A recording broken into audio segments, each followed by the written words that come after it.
It's my first time in Albania. I'd always wanted to come, and I'm very happy that it happened, and I hope we will continue our exchange, because I think Albania and Austria, somehow I have this feeling we have something in common. Also, we don't have any sea in Austria, as you have. So I also wanted to thank all sponsors, UN Women and the European Union, and also the representative of the Ministry for Health and Social Protection for this opportunity to come here, and all the NGO members and civil society members, of course, from the WAVE network who are present here. I'm also proud that we've been working together in Europe for 20 years, I think now, and you have great experts here in Albania who have developed over the past 20 years great expertise in supporting victims of domestic violence and violence against women.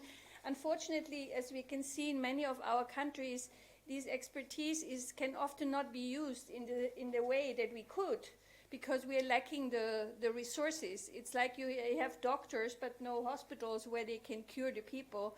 And I always think that this is a waste of resources that is not good for our societies. So I just want to acknowledge the great work you're doing here in not always easy circumstances.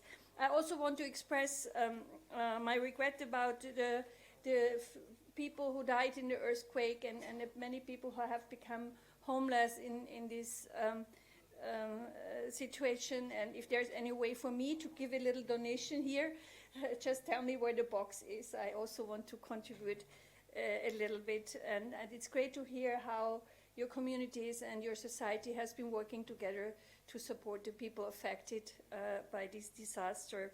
I see this is an exchange visit that we start. I hope it will be continued by many others, because we don't have so much time to go into details, and sometimes the details are the interesting things, no, where you really think, okay, how have you been doing that and why?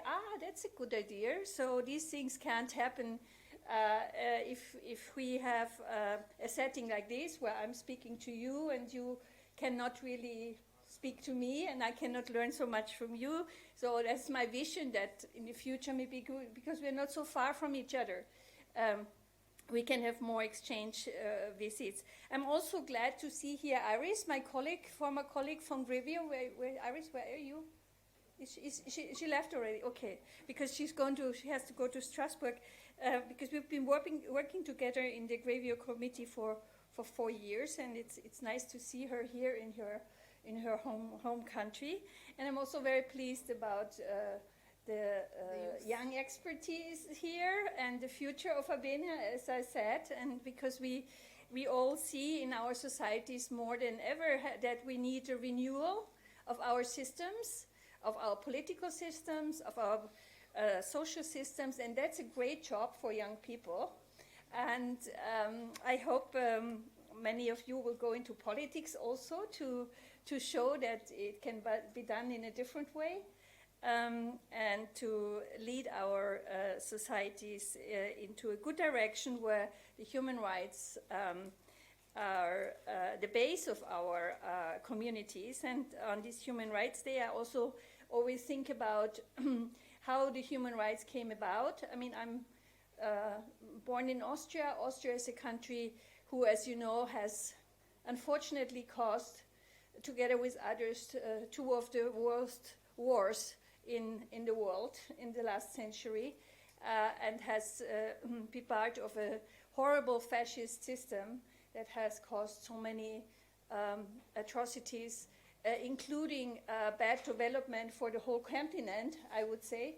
And so I'm always very humble when I think about that. I think the historic consciousness for me is very, very important, because sometimes, you know, we tend to forget that, and the Austrians think, oh, we are so great and we are such a developed country, but actually it's not so long ago what happened. So I think we really have to think about this historical context in which we live. Austria, as you might know or have learned in geography or somewhere, is a small country. It's a little bit bigger. I don't know geographically, but from the population, I think it's a little bit bigger than Albania. We have 8.6 million inhabitants, but still it's a small country. We are, of course, a member of the Council of Europe, of the European Union, and a party to the Istanbul Convention, just as Albania.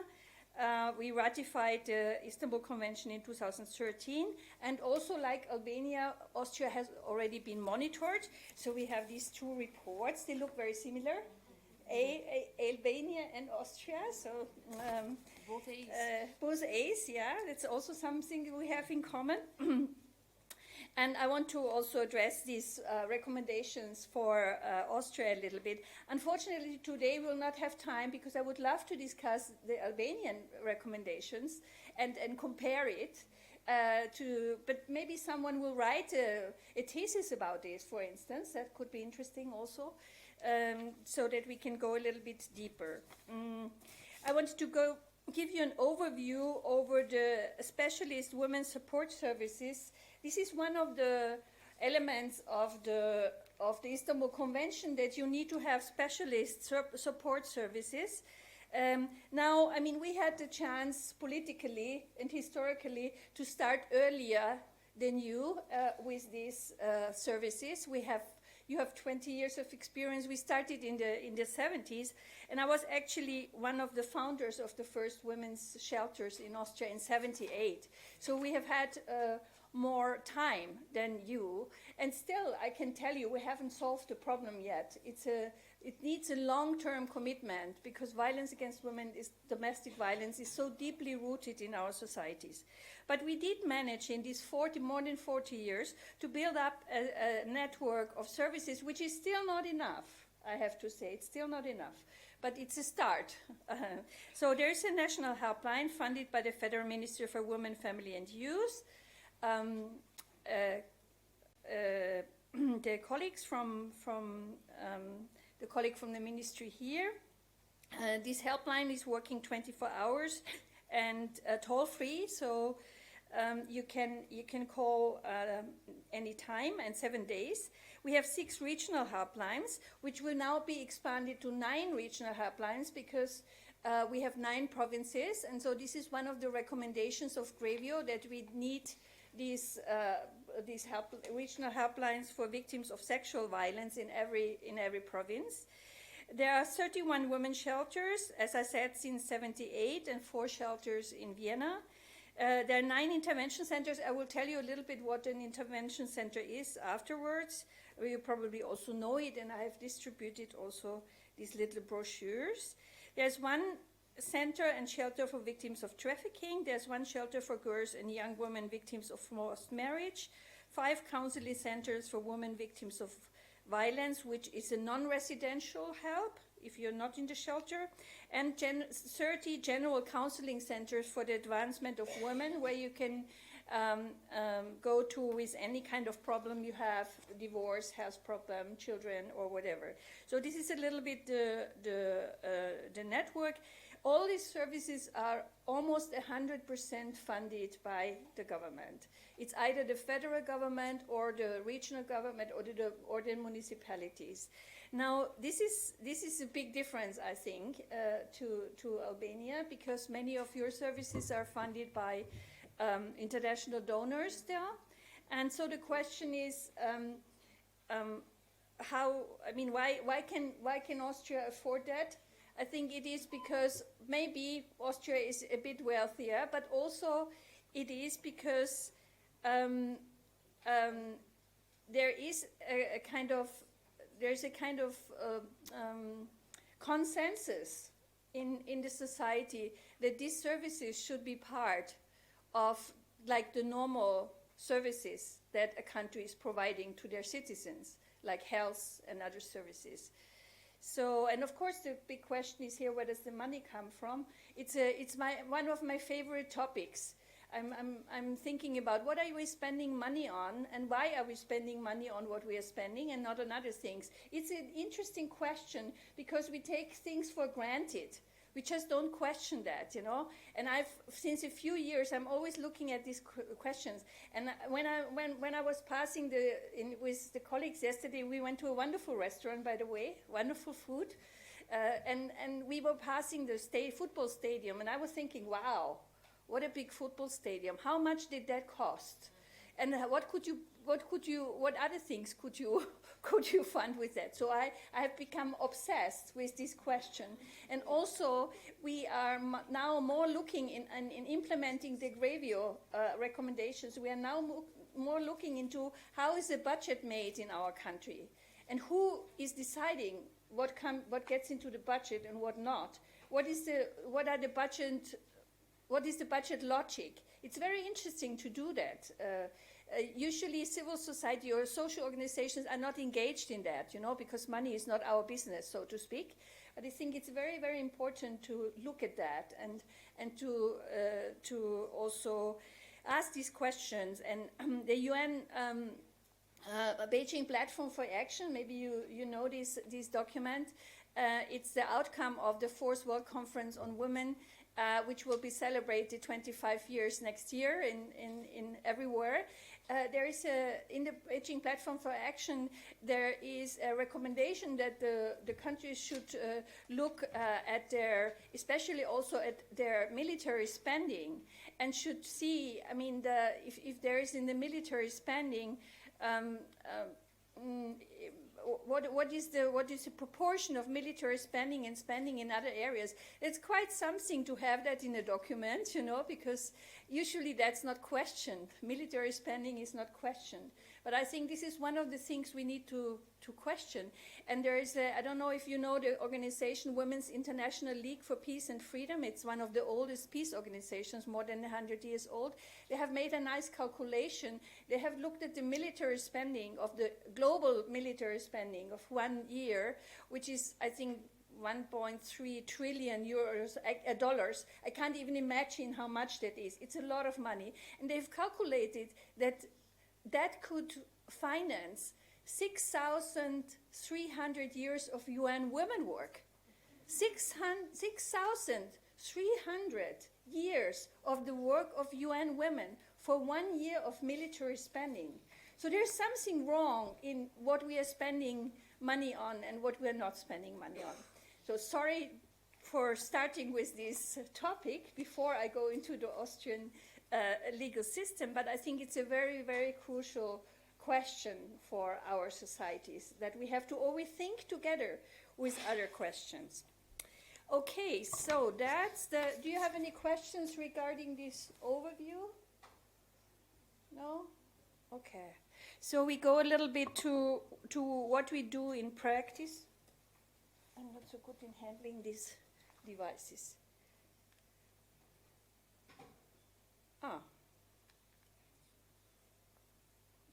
Okay. I put it on all. You can also have my PowerPoint afterwards if you're interested. Yeah. So, these are some core elements of the Austrian protective system, and they have been developed actually in the 90s. They were also inspired by the United Nations work on women's and human rights. The World Conference on Human Rights took place in '93 in Vienna. That was a very influential event where for the first time, like, women's rights were recognized as human rights. And the government at that time was very open also to these changes. Not always. We have governments that are interested in this area. And so we had an interministerial working group where the women's organizations who already existed, the women's shelters, were part of. And out came these three main elements in our legal and support provision, which is a police bearing order, the eviction order, I will tell you in a minute how it works, a civil law restraining order, and the centers, the intervention centers where I work in Vienna. Such an intervention center was built up in every province of the 9 provinces of Austria. And so this is a kind of the backbone of our intervention system. And there are other measures, but this, I want to explain a little bit about this backbone.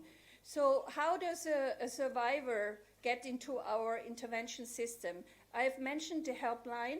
The helpline is a low threshold entrance to the help system. You can call it without revealing your identity. This is very important for survivors, as we know, because we have a taboo to talk about violence, especially if it's about family violence. So the helpline is often the service before any legal help can be given, because as people, we don't necessarily turn to the police first, no? If we have a problem in our families, that's not only for the victims, that's for all of us.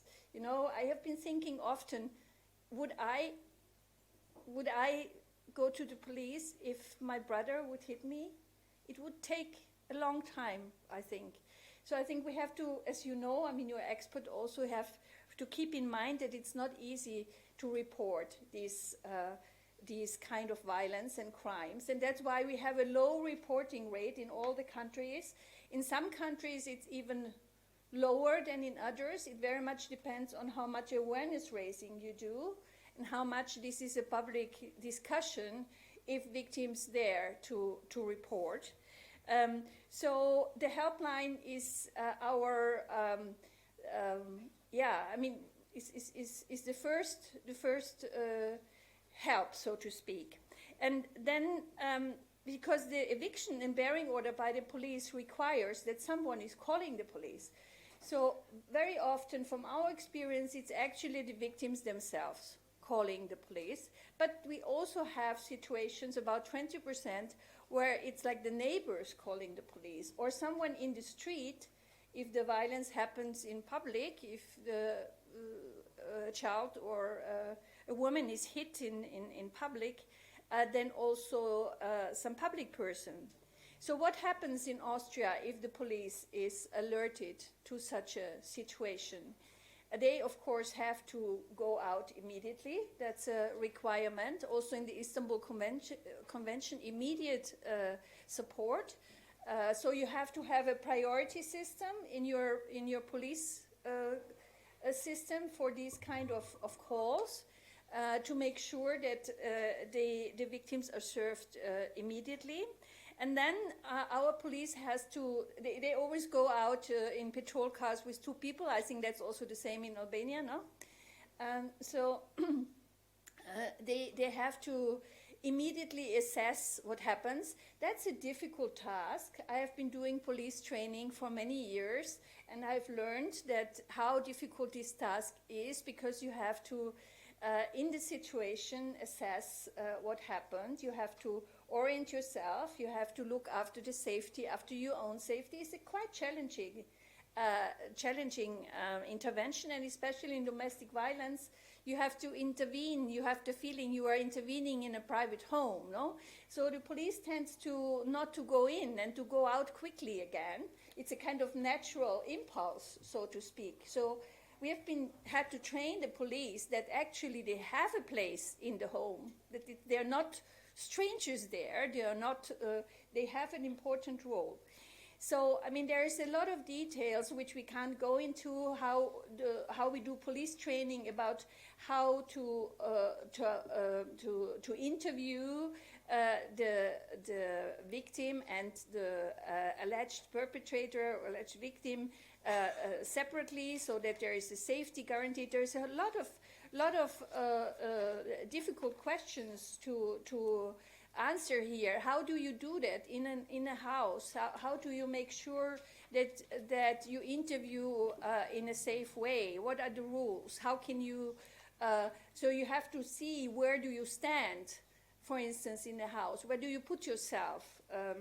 And where is the victim standing? Where is your colleague standing? Who is leading the intervention? So all these details are very crucial for a good and professional outcome of the police intervention. And we have developed this police training over 20 years, but I have to say we can see a backlash, unfortunately, in Austria. When I talk, I'll tell you the good parts, and I'll tell you the bad parts also from Austria, because I don't want to pretend that we have solved the problem already. So one of the problems we have is for 18 months we had a really right-wing party in government, and this party was leading the Ministry for Interior and the police. So the response of the police really deteriorated in these 18 months without any official degree, just because the leadership changed and this was not so important anymore, or it was not so maybe even contested, because this was a party that didn't in the parliament, they voted against this law. So we could suddenly see how the response deteriorated, and so our systems are very vulnerable to this. So we have to really work for stable institutions and democracy in our systems to avoid that they collapse quickly in a political difficult situation. So back to the police. They have to make all this assessment, and also an assessment of the immediate danger on the spot.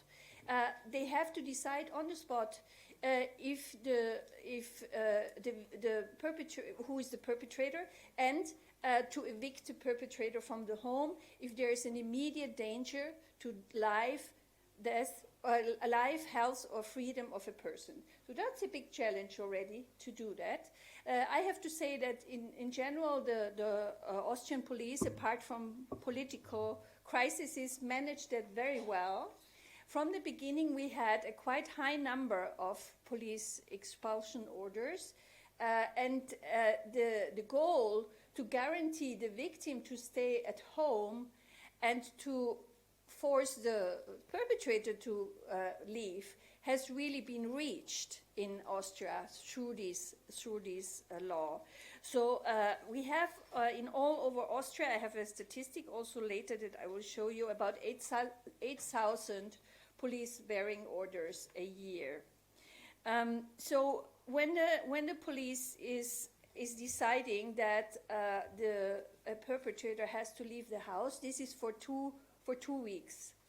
So the regulation is quite clear and quite simple. So it's always 14 days. I'm saying that because you have some countries, like in Germany.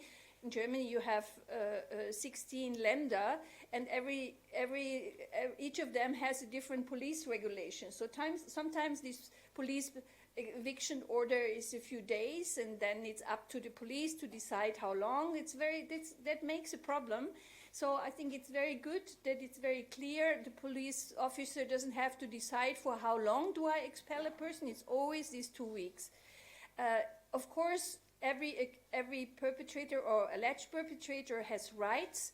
So the police informs me if I'm evicted from my home, how long this measure will last, what is the consequence if I violate it. I get a piece of information where it says what can I do against this if I think it hasn't been issued in the right way, and also where can I turn to. So this information sheet is handed to every perpetrator evicted from the home, and there's also an information sheet handed to every victim telling about this measure, telling about help services, and the victim is informed that someone will contact them to offer help. So that's a very important element, that we were connecting the police intervention with the follow-up support. Now, some countries have been experimenting with having mobile social teams going with the police, which is an interesting model, but it's very difficult to manage because you need a lot of mobile social teams to be able to do that. So it hasn't really become a common model, I think, because it's too challenging to organize that in the same quick way as the police works. So we haven't managed that in Austria, but we have connected the legal protection from the police with the social intervention. So as the perpetrator, the police tells me for which places this eviction order is valid, which is usually it's the house, the surrounding of the house, and also if there are children affected, the kindergarten and the school. So now from January 1st on, we will have an expansion of the police protection. The police will also be able to forbid the perpetrator to go to the workplace of the victim, for instance, because this has been missing. We have it in the civil law, but not in the police expulsion. So there is a reform that will come into force in January, where a non-contact order of the victim is provided additionally to the now existing measures that you have in your brochures, because they don't have this new regulation in it yet. So then if I'm the perpetrator, I'm led out of the house by the police. They're not arresting me, because unless I have already committed a crime that also includes pretrial detention, then I will be arrested.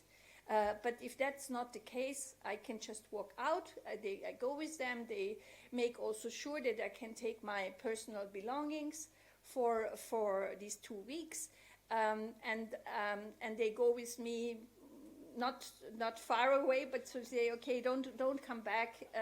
They talk to me to tell me that it will be to my advantage if I don't violate this rule. The victim is, as I said, has the right to stay at home, and the police goes to the police station, writes the report, and sends it to the intervention centers in every region. We get this information within a few hours after the police intervention, and we try to follow up immediately. So we call the victim, we send a letter. The first thing we do is to look at the safety, because as you know also, in domestic violence and violence against women, there's a danger of escalating violence, of killing of victims.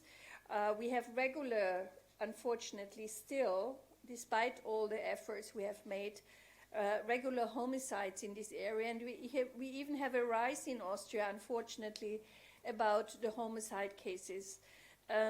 So the safety is a core element of the first contact with the victim, and our staff in the intervention center has to make a danger assessment immediately according to 20 factors. These are 20 risk factors, which I'm sure you are also working with, that have been developed over the past 20 years to assess the immediate risk for reoffending, and also for a little risk of the risk of being killed. So we check all the information we have according to these risk factors. And then sometimes it's necessary that we tell the victim, despite the pairing order, she should not stay at home. She should go to a shelter, because it's too dangerous for her to stay at home. So the shelters are still very important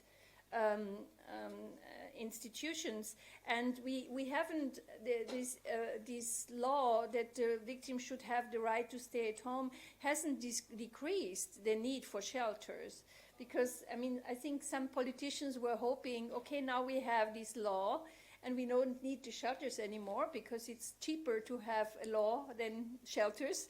But it didn't work like that.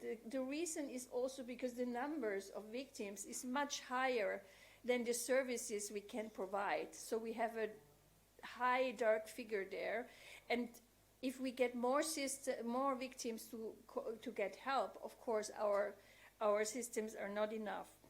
So we serve in the intervention center. We serve all the victims that are referred to us by the police. Which is mainly women and children, but we also serve male victims, all ages, from children to old people, because as you know, everyone can be affected by the violence.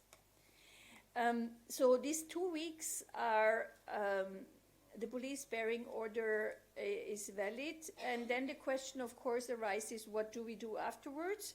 So the second work we do with the victims in our center is to ask the victim if they want to have a longer protection. And if they want to have a longer protection, then we apply with them to the civil court for a restraining or protection order. If this is done, the police expulsion automatically expands to 4 weeks.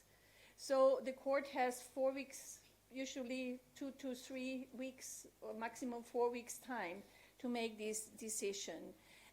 Because the goal is that there is no gap in the protection between the police expulsion order and the civil law protection order.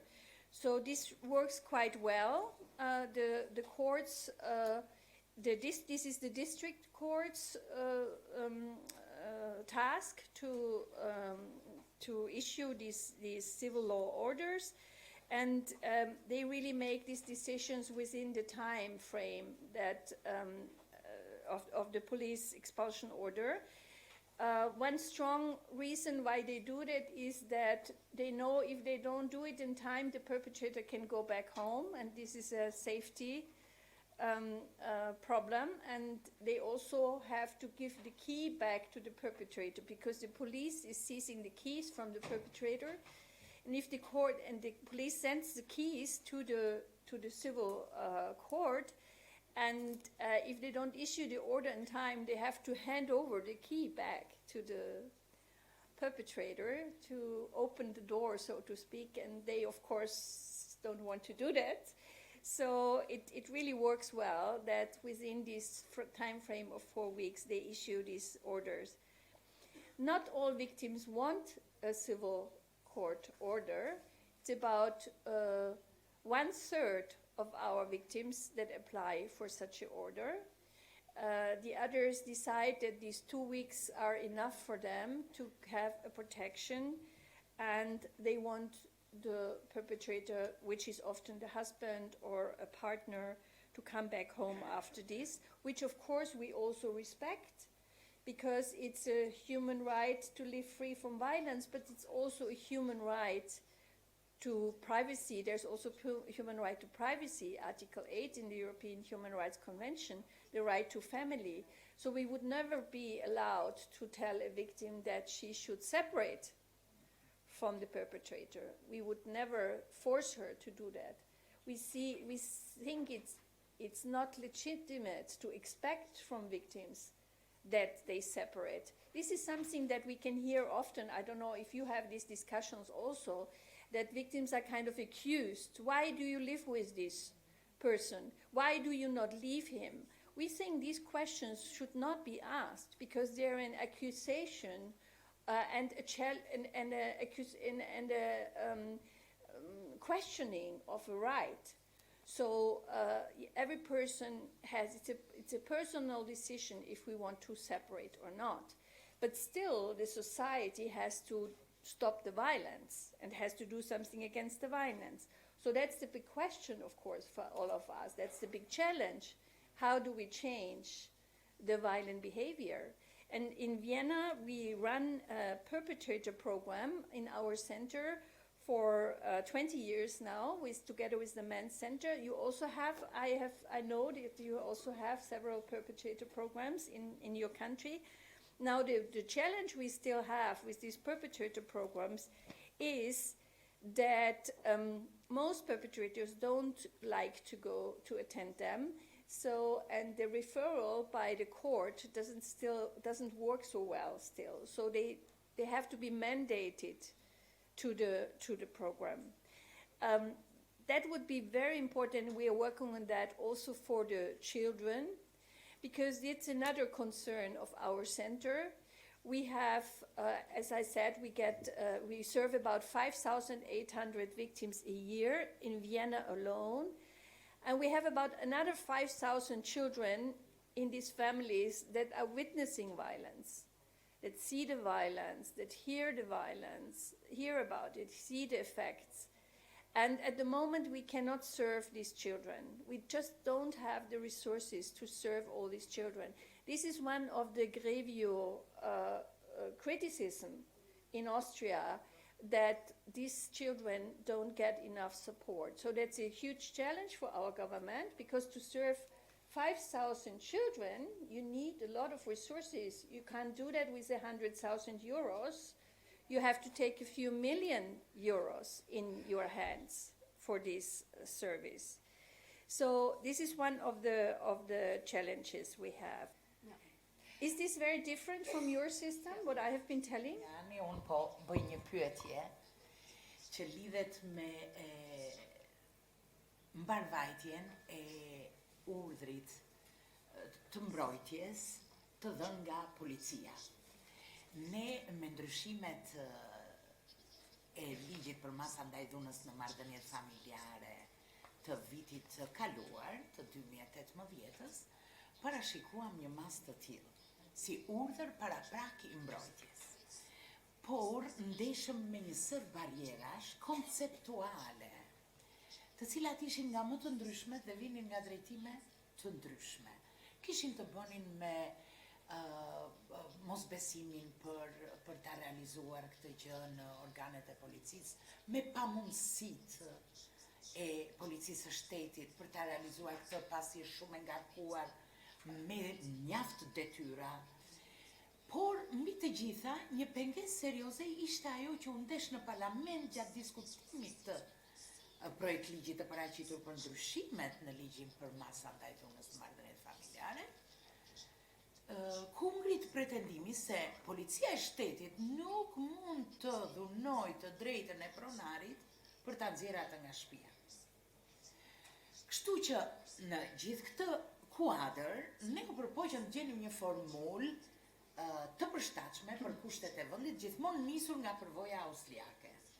Dhe tham, urdhri paraprak i mbrojtjes të ishte një lloj urdhri i menjëhershëm paraprak. Dhe ky konfirmoi pastaj nga gjykata me urdhrin e menjëhershëm të mbrojtjes. Dhe menduam se këtu nuk do gjenim pengesë. Dhe nuk do gjeni mosbesime dhe dyshime. Në fakt, kjo ndryshoi. Dhe ajo që ndodhi gjatë miratimit të ligjit ishte që ne në vend të nxjerrim jashtë shtëpisë dhunuesin, ne nxjerrim jashtë shtëpisë gruan të dhunuarën, ose të dhunuarin në raste shumë të rralla, po kryesisht të dhunuarën, sepse masat që u lanë në urdhrin paraprak të mbrojtjes, ndryshuan nga ato të urdhrit të menjëhershëm të mbrojtjes, nuk ishin më identike dhe prioritet ju dha veçimit të personit të dhunuar. Kështu që në këtë kuadër unë do doja ta pyesja zonjën Logar, si jeni ndeshur ju me mentalitete, konceptime të tilla dhe si e keni përballuar situatën e raportit midis të drejtës së pronarit për të qëndruar në shtëpi dhe të drejtës autoriteteve në bazë të ligjit për ta nxjerrë pronarin përkohësisht nga shtëpia në qoftë se ushtron dhunë në familje. I think the most important thing to know is that it doesn't change anything in the ownership. Because it's not, you stay the owner. You're only, the only right that is removed is that you can use your property for 2 weeks. So it's a very limited power, you know, it's not changing.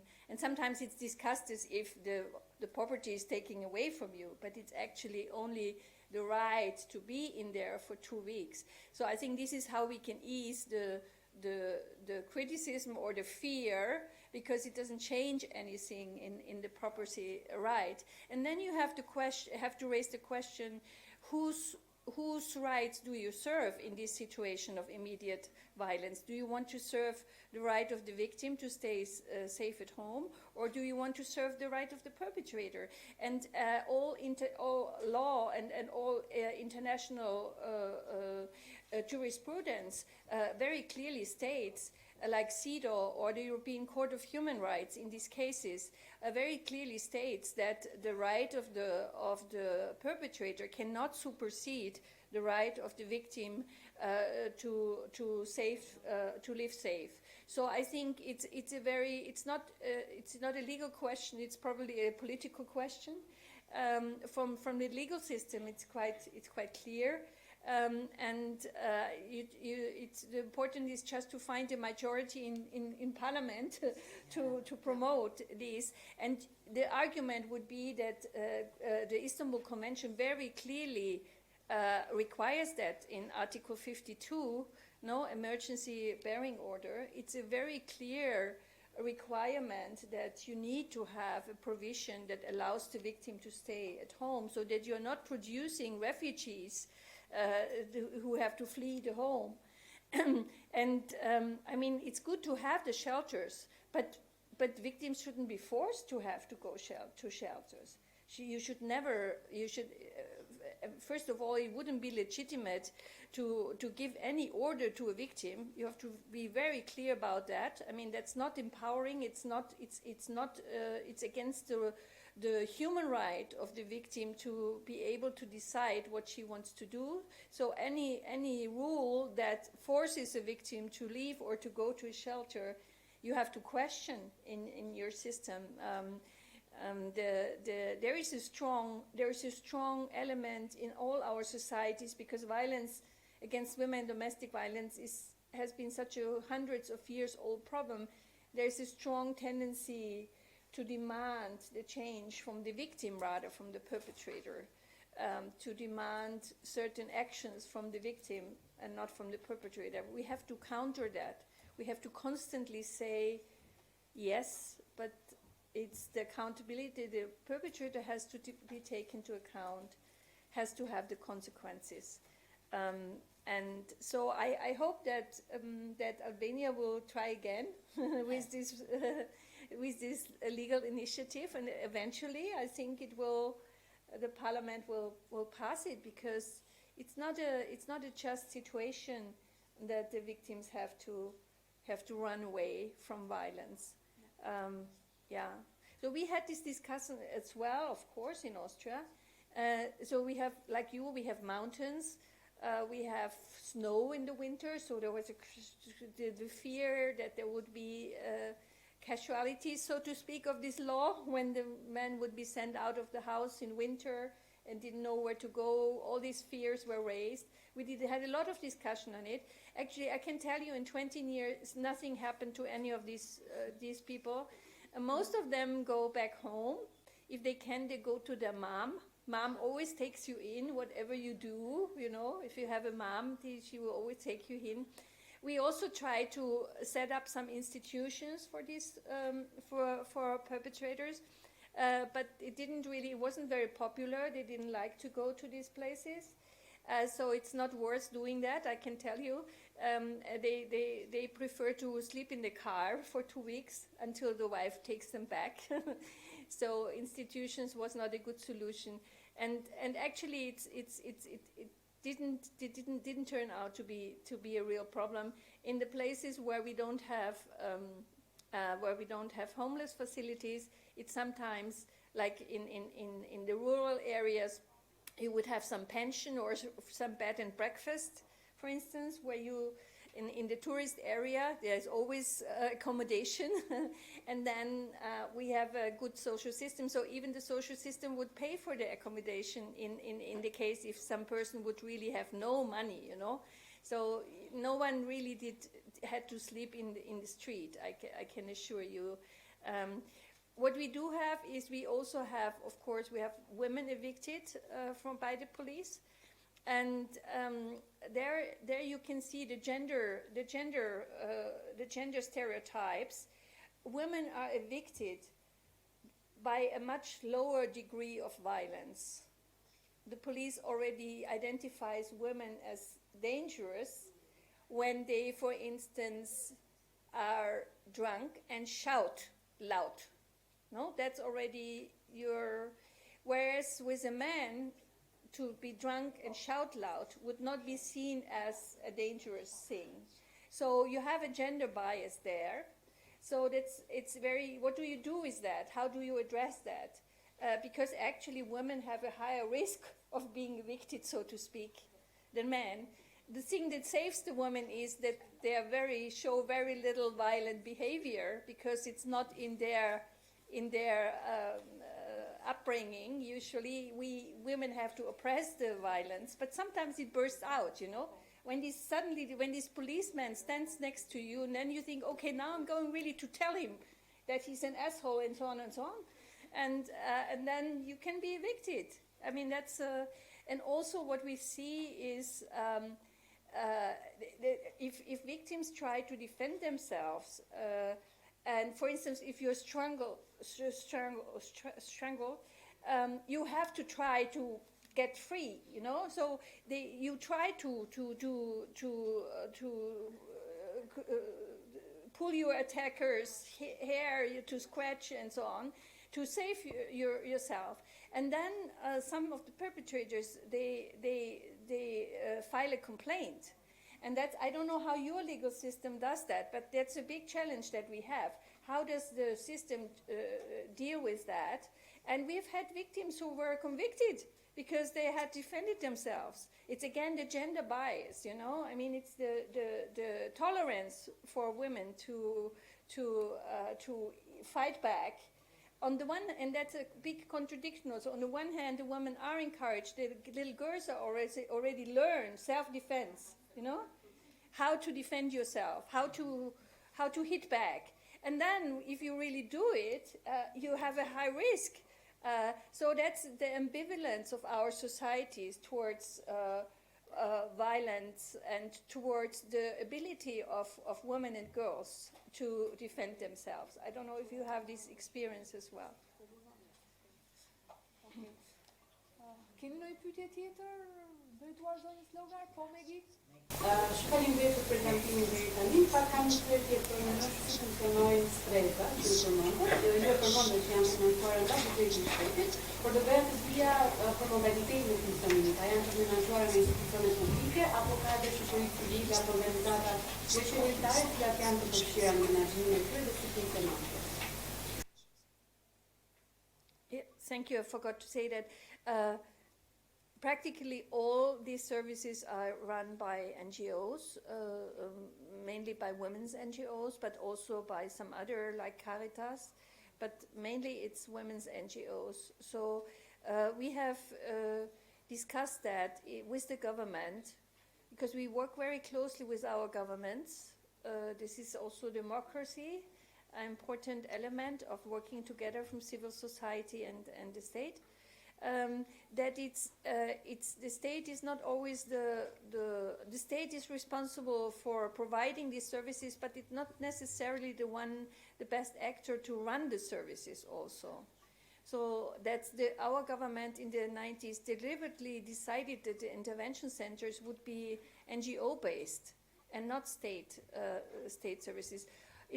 I think it's a human rights principle, because if you have to guarantee the human rights of the survivors as a service, you have to be independent from the state structure, because otherwise you can't defend the rights, because it can also be that you have to defend the right of the survivor vis-a-vis the state actor.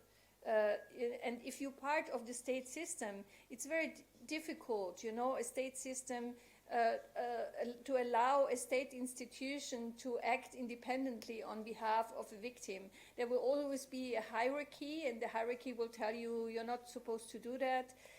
So I think this is an element of democracy and of the division of power, that the services for victims are, and also other services for refugees, for instance, are run by independent organizations, but funded by the government. That is the model. But of course, there's sometimes government who are saying, well, we are funding you, and then you're criticizing us. And then I always say, that's democracy. That's really democracy. You're funding, but you can't. It's our task to defend the interests and the rights of the victims, not of you as a politician, your reputation, as a politician. Yes, and I really think that's how it should go. It should. The independence is a very important element. A little while ago, you said that only 1/3 of the victims that come to you follow with civil restraining order, and I am curious to know if that's because of the mentality, or if it's usually only 2 weeks that takes for the perpetrator to stop using force or violence, because almost always, at least from the studies that I've heard or read, the perpetrator that did use violence once will use it again in the future, and that might cause a problem or even a life-threatening issue to the victim. Yes, you're completely right. That's one of our challenges we have, that our support and our intervention is often only a short-time support, and the violence in the longer run doesn't stop. So that's one of the Gravio recommendations, that there has to be a long-time support of the survivors, and that requires money again, as I said. The reasons are manifold, as you explained.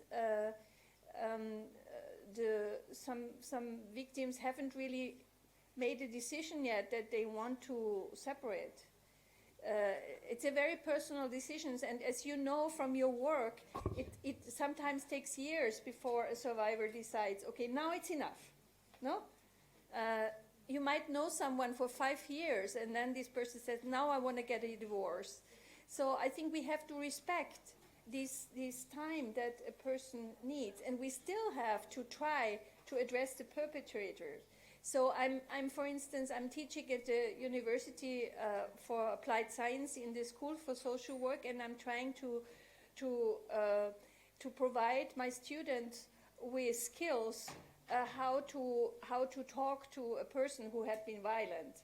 It's still not something that our systems are very good at, because in our social services we tend to speak to the ones who are coming to us, so to speak, yeah, and not to the ones who are difficult. So we have a lack of skills, and our state. This is maybe I have to add that there's also state services who are involved in the protection of violence. If children are involved, it's the Youth Welfare Office in Austria, which is a statutory agency, a state agency. They also get the reports by the police. So we work together very closely with them, and they have the task also to, they can also take out the children from the home, which we can't. We have no power over the victim, which is very, very important principle for getting trust, but they have certain elements, and we always want them to work more with the perpetrators, but they're very reluctant. They don't know how to do it. They don't feel well with doing it, and I think that's something we need to develop in our system, that really the people learn how to address a perpetrator, how to talk, how to make a contract with the perpetrator for change. So it's not only these perpetrator programs where work with perpetrator happens. It happens in other institutions too, where we can improve the response. So yeah, nothing to change about the time that a survivor needs to separate, and to respect that. And as you know also, the separation is the most dangerous time. Almost all the murders and attempted murders happen, it's probably the same in Albania, when the victims try to leave. So paradoxically, we would have to say, if you decide to leave, we have to be especially careful about your safety. But what happens now is that the victims hear, why don't you leave? No? As if this would be so easy, and it's also very dangerous advice, because it doesn't take into account the risk, no, when you leave, because we have to be really careful in that time. One thing I want to mention is maybe also interesting for the legal scholars here, or the students. We have introduced a system it's called psychosocial and legal support of victims in legal proceedings. It's a little bit long. And it guarantees, it's in the criminal procedure law and in the civil procedure law, it guarantees every victim of violent crime to be accompanied by a psychosocial support person and to be legally represented in court. That's quite new for our system. It's maybe 10, 15 years old, because before the victim didn't have any status in the law. It didn't even show up. The word victim wasn't, you couldn't find the word victim in our criminal procedure law. It came in as a new kind of development in the law, that there's a kind of third party. It's not only the state versus the accused, there is the victim as a third party. And so victims' rights were developed it's very new, and our victims' rights are still not very strong in some regards. So for instance, the right to not testify in the presence of the perpetrator, which is there, but it's very difficult to really exercise this right, because the court, not all our courts are equipped, for instance, with facilities to make that possible, to really, that the perpetrator would not be present, because there's also the rights of the accused, which is very important, the rights of the accused. So how do you organize that? So we don't have enough courtrooms that provide the right facilities for that. That's one of our demands to our governments. We have to invest in the justice system, in the technical facilities, but also to have more staff, to have more prosecutors, to have more training, because the rule of law, as we say, as an important element of our democracies, can only rule if you have the right people, if you have enough people. So what happens, for instance, in Austria is, because the prosecutor in the big cities, they have so many files, they try to get rid of the files, and they tend to not give the same attention to domestic violence cases than to other crimes. So, because the prosecutor can be very, the prosecutor is actually the key person, for the state, as a representative of the state. So the prosecutor can ask the police to provide more evidence, to do additional interviews, to do this and that. But our prosecutors are often not doing that, because they maybe also they think, well, it's a domestic quarrel and I don't want to go into that. But that leads to a situation where a lot of these cases are dropped. I don't know if it's similar in Albania. So only about 15% of the complaints ever reach a sanction. So, and that can be very frustrating also for the victims, because you go through all this process, you report to the police, you testify, you do all that, but there is a high probability that the case will be dropped in the system. So that's one of the challenges we have, and that Grevio is also addressing. Grevio in Austria says you have to do more and thorough evidence gathering, also so that you don't only rely on the testimony of the victim. If everything is, if you haven't gathered any other evidence, then you will heavily rely on the evidence of the victim. And the victim, in our systems, for instance, a family member has the right not to testify. I don't know if you have that as well. So it can even be that the victim, you lose the victim as the testimony of the victim. So then if you have no other evidence, you cannot evict someone. And I just had my house was broken in recently, and a special unit from the police, the damage was not very big, but a special unit from the police came to gather all the evidence, about these little things that were stolen in my house. And I thought, oh my goodness, that took hours. Now, why do they have the time for that? And why do they not have the time in domestic violence cases? Or they claim they don't have the time. And I think there is a clear bias there. It's not the time that they don't have, it's the reluctance of the system to actually investigate like in any other crime. Yeah. Okay. Pyetje tjetër? Thank you, Rose. Pyetje tjetër? Po? Urdhro, Aurela? Po.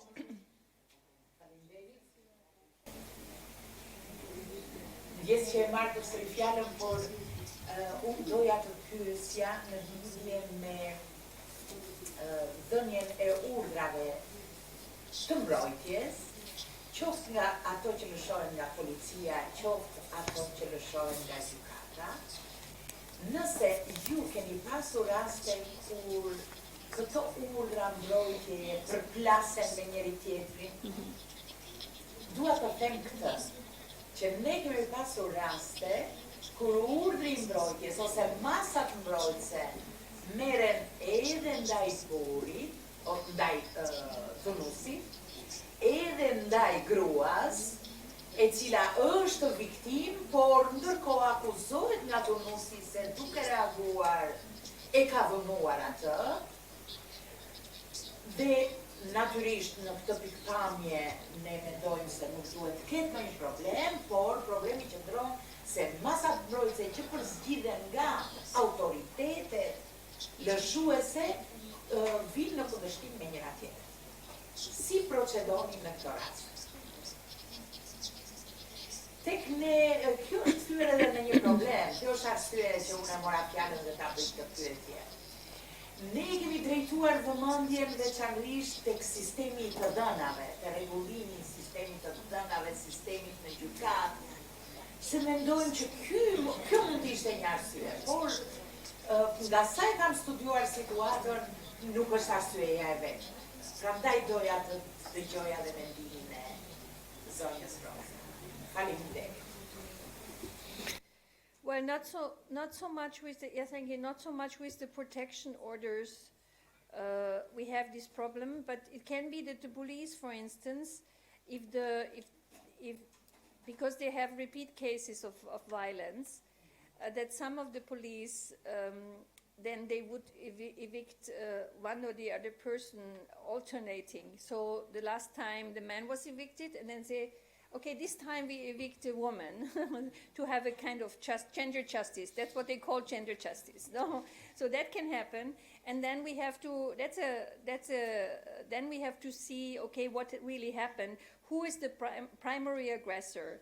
This is something that our institutions haven't been trained so well at. That you have to look who is the primary aggressor, and that you can't see it all on the same level. No, if a person defends herself and scratches you, that's not the same.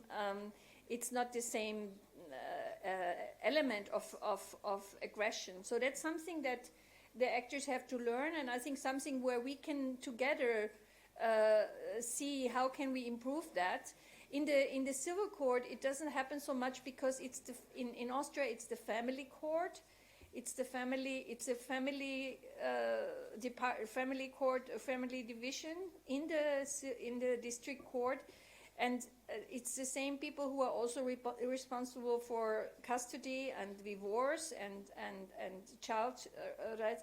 And there it doesn't happen so much because this court gets the information by the police. So if the victim applies for a protection order, they get the police report, and there they can more see what really happens. So it rarely happens that there are two contradicting. No, I haven't heard of any two contradicting orders. I think because it's one person issuing the order, and that's why it doesn't happen. Yeah, I want to, in the end, because then we go to professors in presentation, I want to tell you a little bit about the Grevio implementation and how we are doing that, and then I will finish my talk for this morning. So as Albania, we also have got this report from Grevio, and there is an alliance of organizations. It's women's organizations, human rights organizations, migrants organizations formed it was also the people who were before engaged in the shadow reporting, and I don't know if you had a shadow report. I think you have a shadow report. So, but also new organizations, and the goal of this alliance, it's called Alliance Free from Violence. The main goal of this alliance is to implement the Istanbul Convention and the Grevio recommendations. So since 2 years, this alliance is meeting every month to develop actions and strategies. It's also individual people who can join the alliance who want to do an action. And this alliance has started by engaging the parliament. So the first thing the alliance did is to lobby the parliament to discuss the report officially in the parliament. I don't know if you also had that the report was officially discussed in the parliament, in the Committee of Equality. So not yet. So that was one of our lobbying, so that we actually in the parliament discussed the report. It was actually the previous government, as you might know that this right-wing party caused a scandal in Austria. I don't know if you've heard the Ibiza scandal. Have you heard? Yeah. No? Ibiza scandal? No, we have to talk in a break about it. So actually they scandalized themselves and the government fell. So this initiative in the parliament has to become renewed in a new government situation. But that was one of the actions, and we heavily also addressed the question of funding. So we tried to find out what is the budget of the Minister for Equality. Actually, the budget for the Minister for Equality is shockingly low in Austria. It's 10 million euros for all the equality, gender equality measures and the violence against women. So it's very low for our in the general budget, a ministry that has 10 million euros. So that was one of the questions, one of the issues we raised. We looked about why does the ministry have 10 million and not more? So we raised these questions to the parliamentarians. We invited them with this question. We also did an action in front of the parliament, saying, is the women are not even worth one coffee to the government, because this is 10 million if you divide it through all the women, and it's not even a coffee. So we use this kind of action. But not only such action, we also organize, like in the legal studies, we organize the discussion on the implementation of the Grevio. We hold press conferences. We did an action on this serious issue of people being killed in domestic violence, with a performer, an artist in the street. So we are trying to do different elements of action in this alliance to keep the issue on the agenda, and to constantly do a little bit at least. I mean, sometimes we cannot do so much because we don't have the resources. No, our resources go to serving the victims, our main resources, but we try to do a little bit every month to keep this issue on the agenda of the government. And also now we have the coalition discussions, because now they have to discuss which government they will form after the elections we had in September. So we are addressing the coalition parties. What will you do to implement the Grevio recommendations? We make sure they know what it is, no? So because it's not something that's so very well known. So we talk about it all the time. And we have decided to make a big demand. We said these 10 million are not enough. 10 million are not enough. We need 210 million. So we launched this number, this 210. And the interesting thing is, if you do that consequently all the time, then the media also take it up. So now the media, the journalists are asking our politicians, they say, well, the alliance demands 210 million euro. What do you say to that? So we at least managed to get it on the agenda, that this is discussed, that the resources are not enough. And here I come back in the loop to the beginning of my presentation where I said we need to talk about money. We will not be able to reduce the violence in Austria because we don't have enough investment. I mean, it maybe sounds strange to you because we have in relation to Albania we spend maybe much more, but still it's not enough. And that means we don't manage to prevent that the violence is repeating. We don't manage to prevent that it's given from one generation to the other, so to speak.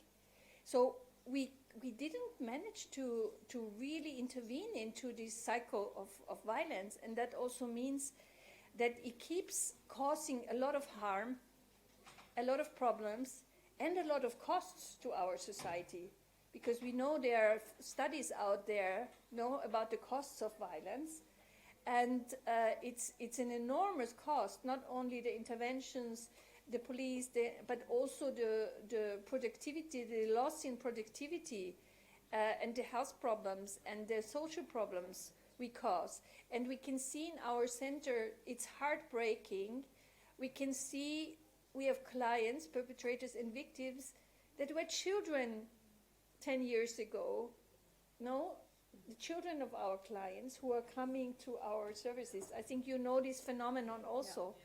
So where we can see we haven't really managed to break the cycle of violence. And that's something where we can work together in the future. And I hope we will continue our meetings and cooperation to see how, because it's a problem that we all have. No country is free from this problem. And where we can really help each other to address it and to find better solution and to help more survivors and to stop it. Thank you for your attention. Ku mund ta gjejmë ne veten Shqipëria, kushtetuta jonë në lidhje me implikimet që mund të shkaktoj Konventa e Stambollit, e ftoj të marrë fjalën zonjën Anastasi.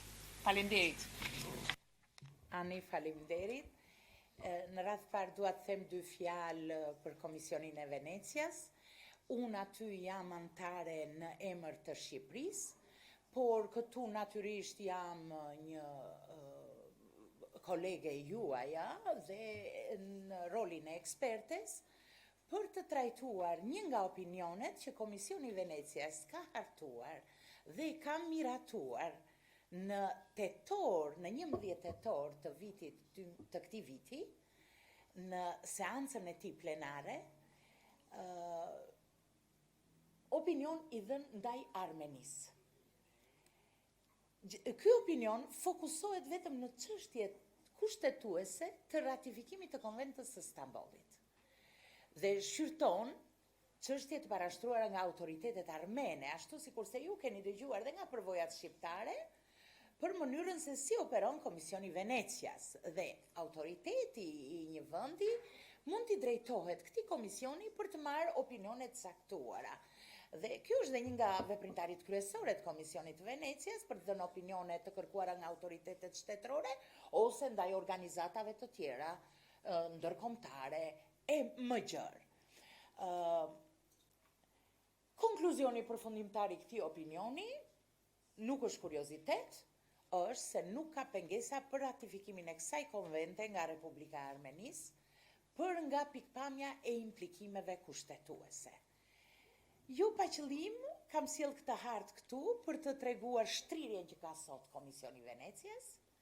Ai e filloi punën e tij në vitin 1990 si Komisioni I Këshillit të Evropës për demokraci nëpërmjet ligjit dhe merrnin pjesë një numër I kufizuar shtetesh, por sot ai është shtrirë jo vetëm në Evropë, ku siç e shikoni është e gjitha harta jeshile, kemi vetëm një associate member të verdh, por është shtrirë edhe në kontinentet e tjera.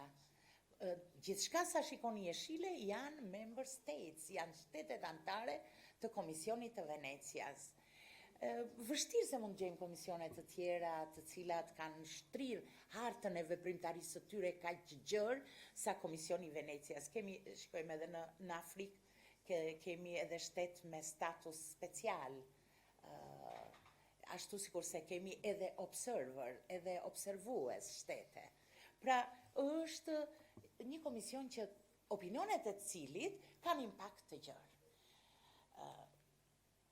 Çështjet kryesore që u ngritën nga autoritetet e Armenisë për të kërkuar këtë opinion nga Komisioni i Venecias ishin: nuk është i nevojshëm ratifikimi i Konventës të Stambollit sipas tyre, sepse ne tashmë kemi miratuar ligjin për masa ndaj dhunës në marrëdhëniet familjare dhe kemi adresuar çështjet e mbrojtjes nga dhuna në familje. 2. Konventa e Stambollit përmban koncepte që vinë në kundërshtim me Kushtetutën e Armenisë. 3. Ratifikimi i Konventës së Stambollit do të kërkonte ndryshime të legjislacionit që vinë në kundërshtim me Kushtetutën e Armenisë. 4. Ratifikimi i Konventës së Stambollit do të kërkonte detyrime të reja në fushën e azilit. Dhe 5.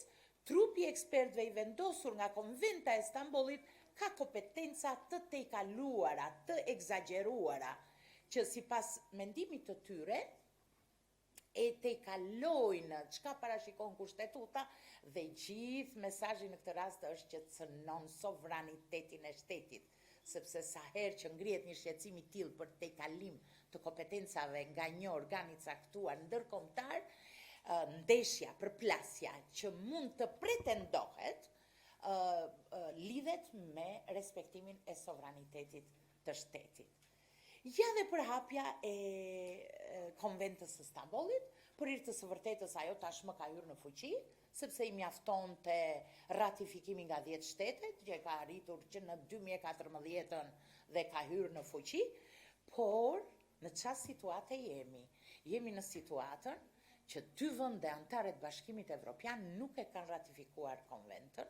Slovakia në mars të këtij viti Parlamenti Slovak hodhi poshtë ligjin për ratifikimin e konventës, nuk e miratoi, ndërkohë që shumë i habitshëm është një vendim i gjykatës kushtetuese bullgare, të Bullgarisë, sipas të cilit Konventa e Stambollit vjen në kundërshtim me Kushtetutën e Bullgarisë.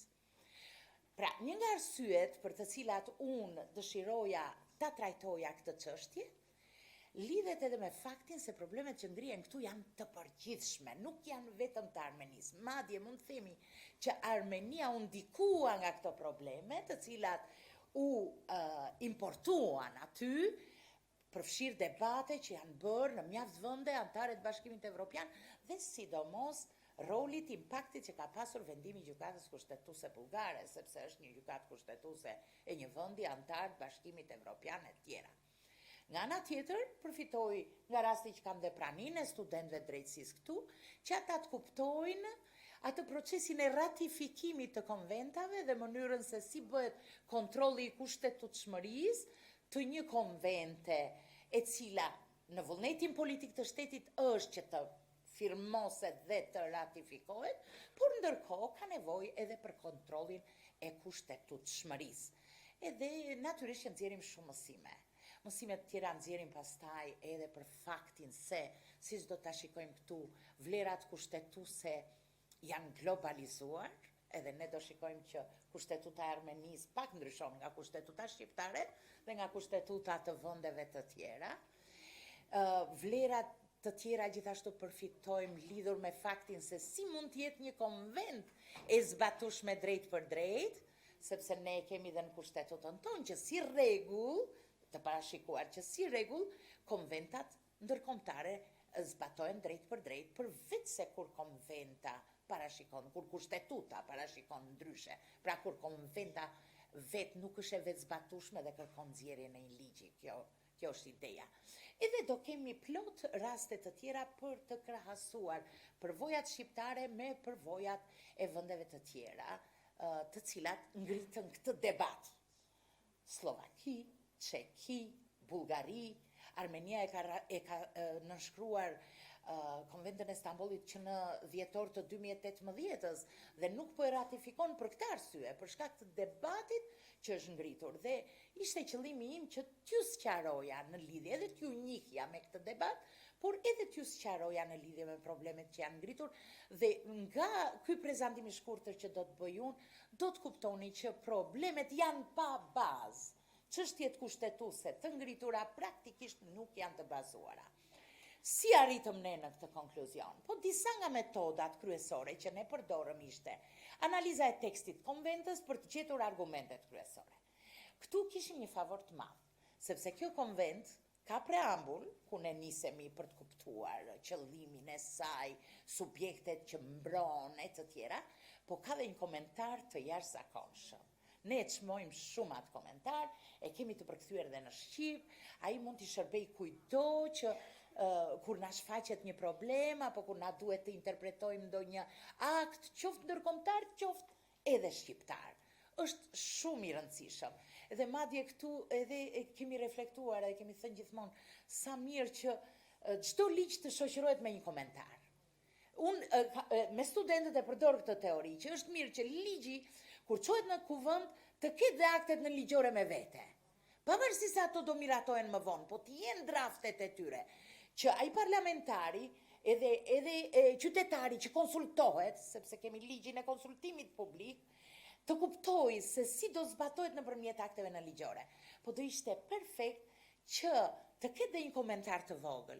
Edhe në këtë kuadër kemi reflektuar për faktin që jo vetëm s'kemi komentar, jo vetëm nuk shkon si paket, por rinë, presim dhe vonohemi me afatet, por ne edhe relacionin spjegues të ligjit nuk e botojmë. Ai humbet relacioni spjegues. Dhe unë disa herë jam përpjekur që të spjegoj një ligj me relacionin spjegues, se është komentari vetëm që ne kemi, dhe ai i takon draftit të parë, se ka mbetur krejt i pandryshuar nga gjithë procesi i ndryshimeve që pëson një draft nga momenti që propozohet deri në ditën e fundit miratimit të tij. Eci pak më shpejt. Kemi shumë gjëra për të reflektuar, këtë e kam të qartë. Analiza e krahasuar me akte tjera ndërkombëtare për çështje të mbrojtjes nga dhuna me bazë gjinore dhe dhuna në familje, kjo ndihmon mjaft, sepse janë parë një sër përvojash të shteteve të tjera, po sidomos përvojat, analiza e krahasuar me aktet ndërkombëtare. Kemi vendimet e komitetit si do që ndihmuan shumë dhe vendimet gjykatës evropiane për të drejtat e njerëzit. Natyrisht dhe vendimi i gjykatës bullgare u mor, por u pa në aspektin se çfarë mund të përfitojë prej tij për një interpretim korrekt kushtetues. Dhe u pa në aspektin se ku devijon logjika, se mjafton një devijim i vogël në kushtetuese dhe ti nisesh nga një premisë e gabuar dhe arrin konkluzione krejt të gabuara. Dhe kjo ndodh shpesh në të drejtën, sidomos në drejtën kushtetuese. Është më thjesht të ndodh ky gabim në drejtën kushtetuese.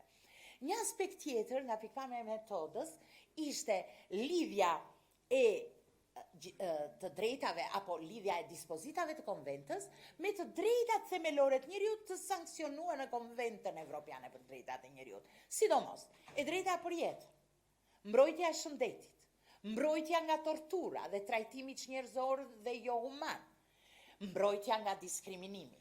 Pra, ne e pam të lidhur mbrojtjen nga dhuna në familje me këto të drejta.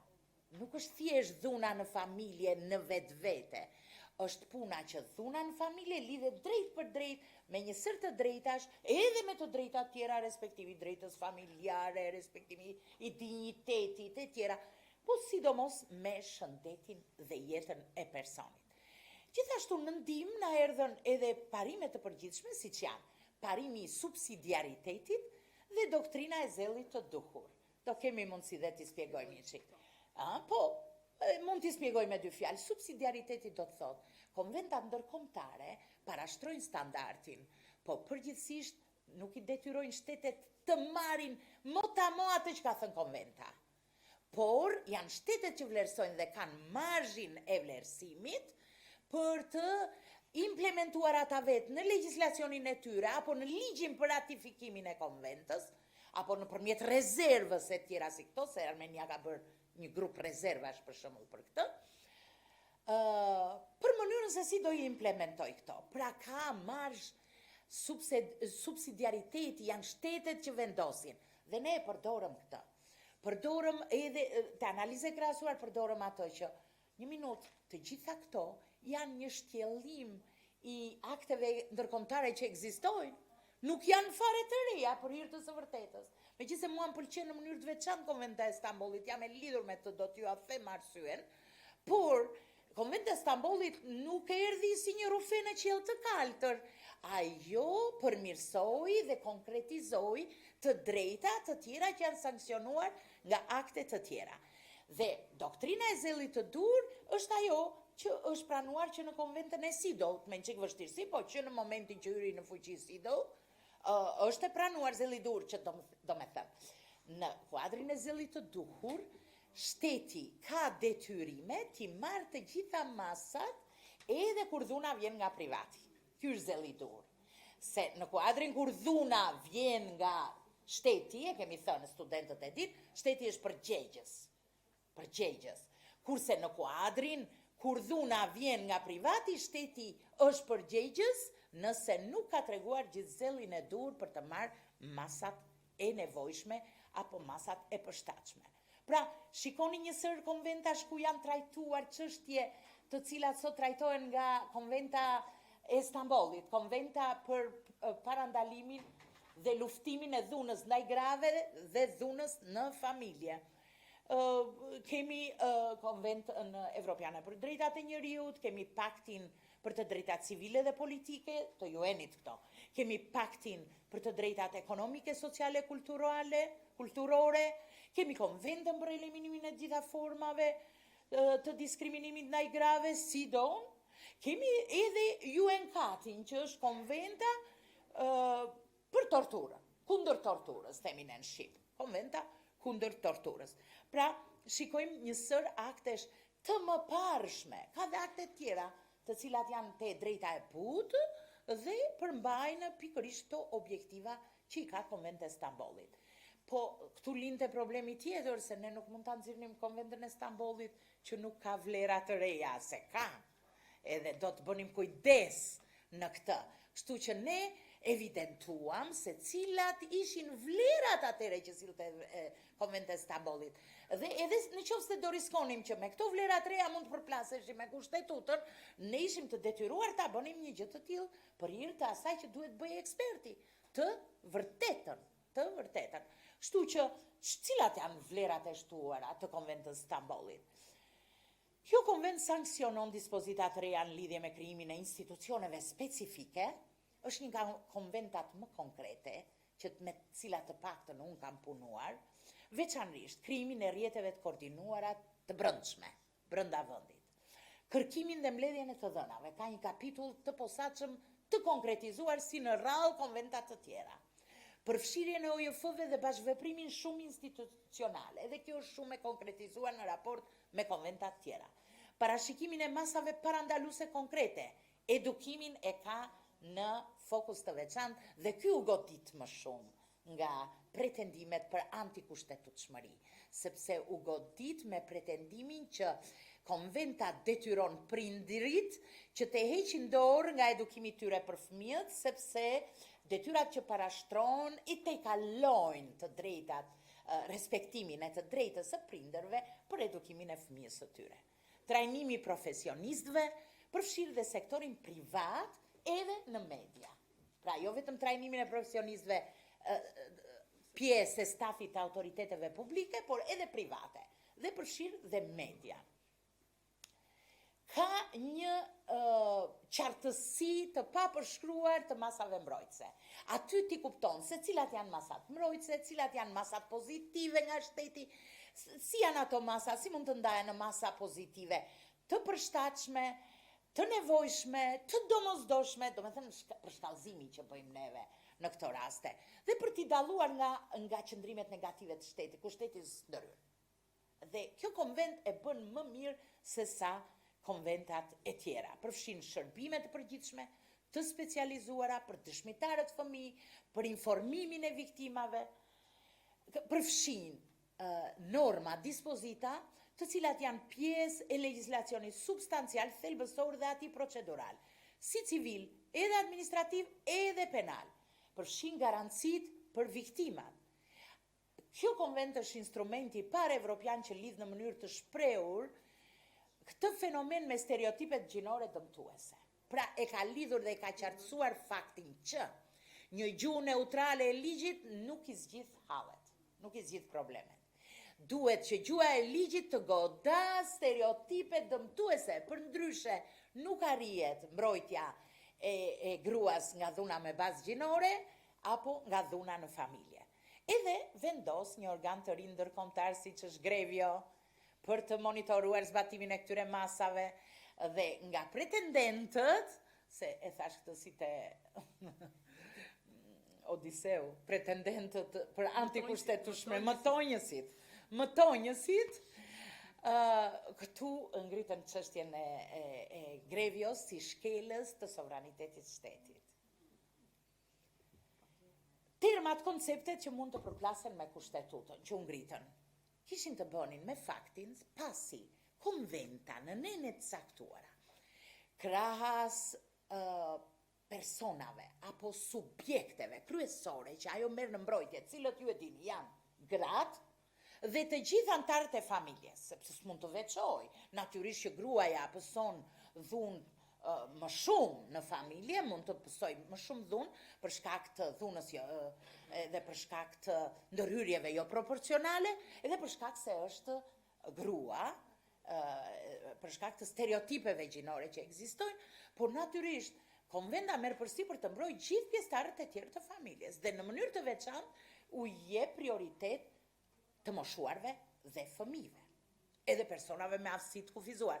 Po krahas tyre ju jep prioritet edhe personave të kategorive të ndara sipas identitetit gjinor, të cilat unë presupozoj që ju i njihni gjithë dhe nuk po humbas kohë, sepse ka shumë gjëra të bukura për të thënë. Tjetër, u pretendua që me qënë se këtu është përdorur fjala gjini dhe jo seks, konventa detyron shtetet që të parashikojnë seksin e tretë. Në fakt, nuk është, nuk del. Me thënë i kanë dhënë më shumë atribute konventës nga ato që ajo ka. Nga ana tjetër, u akuzua që konventa e parashikon familjen dhe detyrimin e shteteve që të parashikojnë atë jo si një societas naturalis, si që parashikojmë ne burr grua, por edhe midis personave me sekse të njëjta apo me identitet gjinor të ndryshëm. Po. E qartë. Martesa e lidhur gjithashtu me familjen, mëtonjësit, pretenduesit, po ishte dhe gjykata kushtetuese bullgare që ka thënë të kanë menduar që konventa detyron martesën midis personave me të njëjtin seks. Në fakt, nuk është objekti konventës dhe unë do përpiqem t'ju bind, jo vetëm me ato argumente që janë zyrtare, po dhe disa argumente tjera që unë i dhash nga praktika jonë, po që natyrisht nuk janë aq diplomatike sa për të shkruar në opinion, po mund të shërbejnë për të kuptuar më mirë kuptimin e gjërave. Dhe konventa mbron personat me orientim seksual ndryshe.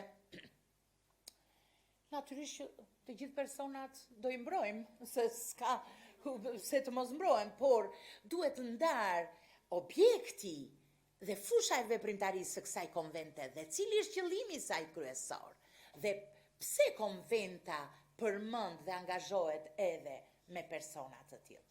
E para njëherë ne studiuam me vëmendje aktet dhe pam që ky termi gjini nuk është për herë të pari përkufizuar në këtë konvent, po ka qenë edhe konventa e vitit 94 Belem do para, e cila e përcaktonte në mënyrë të ngjashme. Janë konventat amerikane, se kemi dhe Komisionin Ndëramerikan për Drejtat e Njeriut, dhe andej ka mjaft përfitime. Unë studentët që kanë bërë mësim me mua, ndoshta e mbajnë mend që unë këmbgulja t'ju a thosha që doktrinën e zellit të duhur e kemi dhurat nga Komisionin Ndëramerikan për Drejtat e Njeriut dhe u përhap pastaj në Evropë dhe në vende të tjera.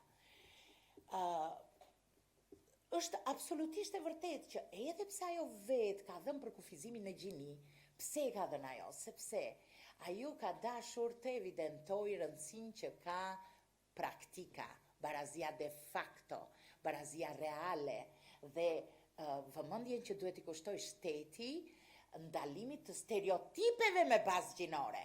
Dhe në këtë rast, për kufizimi seksit nuk ta jep, se është shumë biologjik. Për kufizimi gjinis ta jep, sepse është dhe biologjik edhe social. Kjo është e vërteta.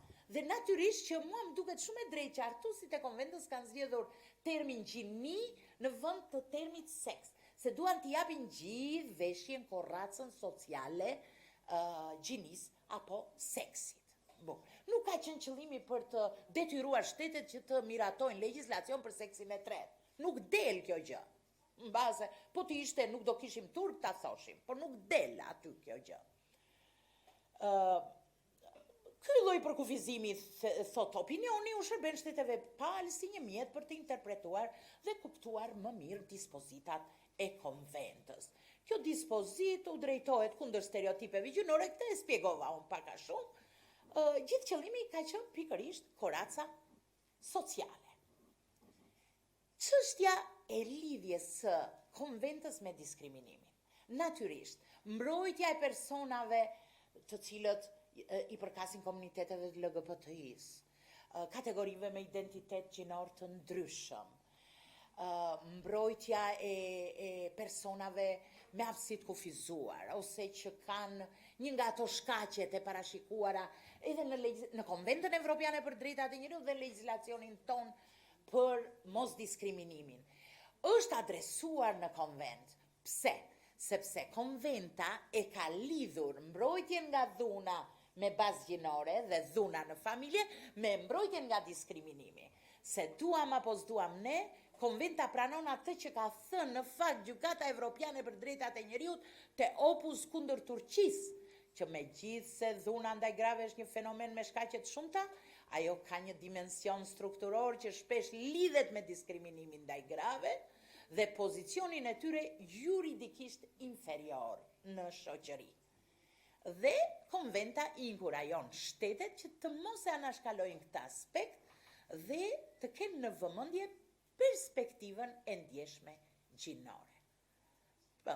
Pikërisht këtë ne e thamë që të gjitha konventa nuk kërkon që shtetet palë të marrin ndonjë mas për të njohur kategori të ndryshme personash mbi bazën e identitetit gjinor, ose t'u japin atyre ndonjë status të veçantë juridik, thjesht konfirmon se identiteti gjinor renditet në shkaqet për cilat personi nuk mund të diskriminohet. Kjo është një praktikë e qartë, nuk është as merit e konventës. Dhe ajo që kam përzgjedhur unë është pikërisht një paragraf në një nga paragrafët e konventës ku thot: është e vështirë të shihet se si ndalimi i diskriminimit bazuar në identitetin gjinor në fushën e mbrojtjes nga dhuna dhe ndoshta në pothuajse të gjitha fushat e tjera mund të konsiderohet jo kushtetues.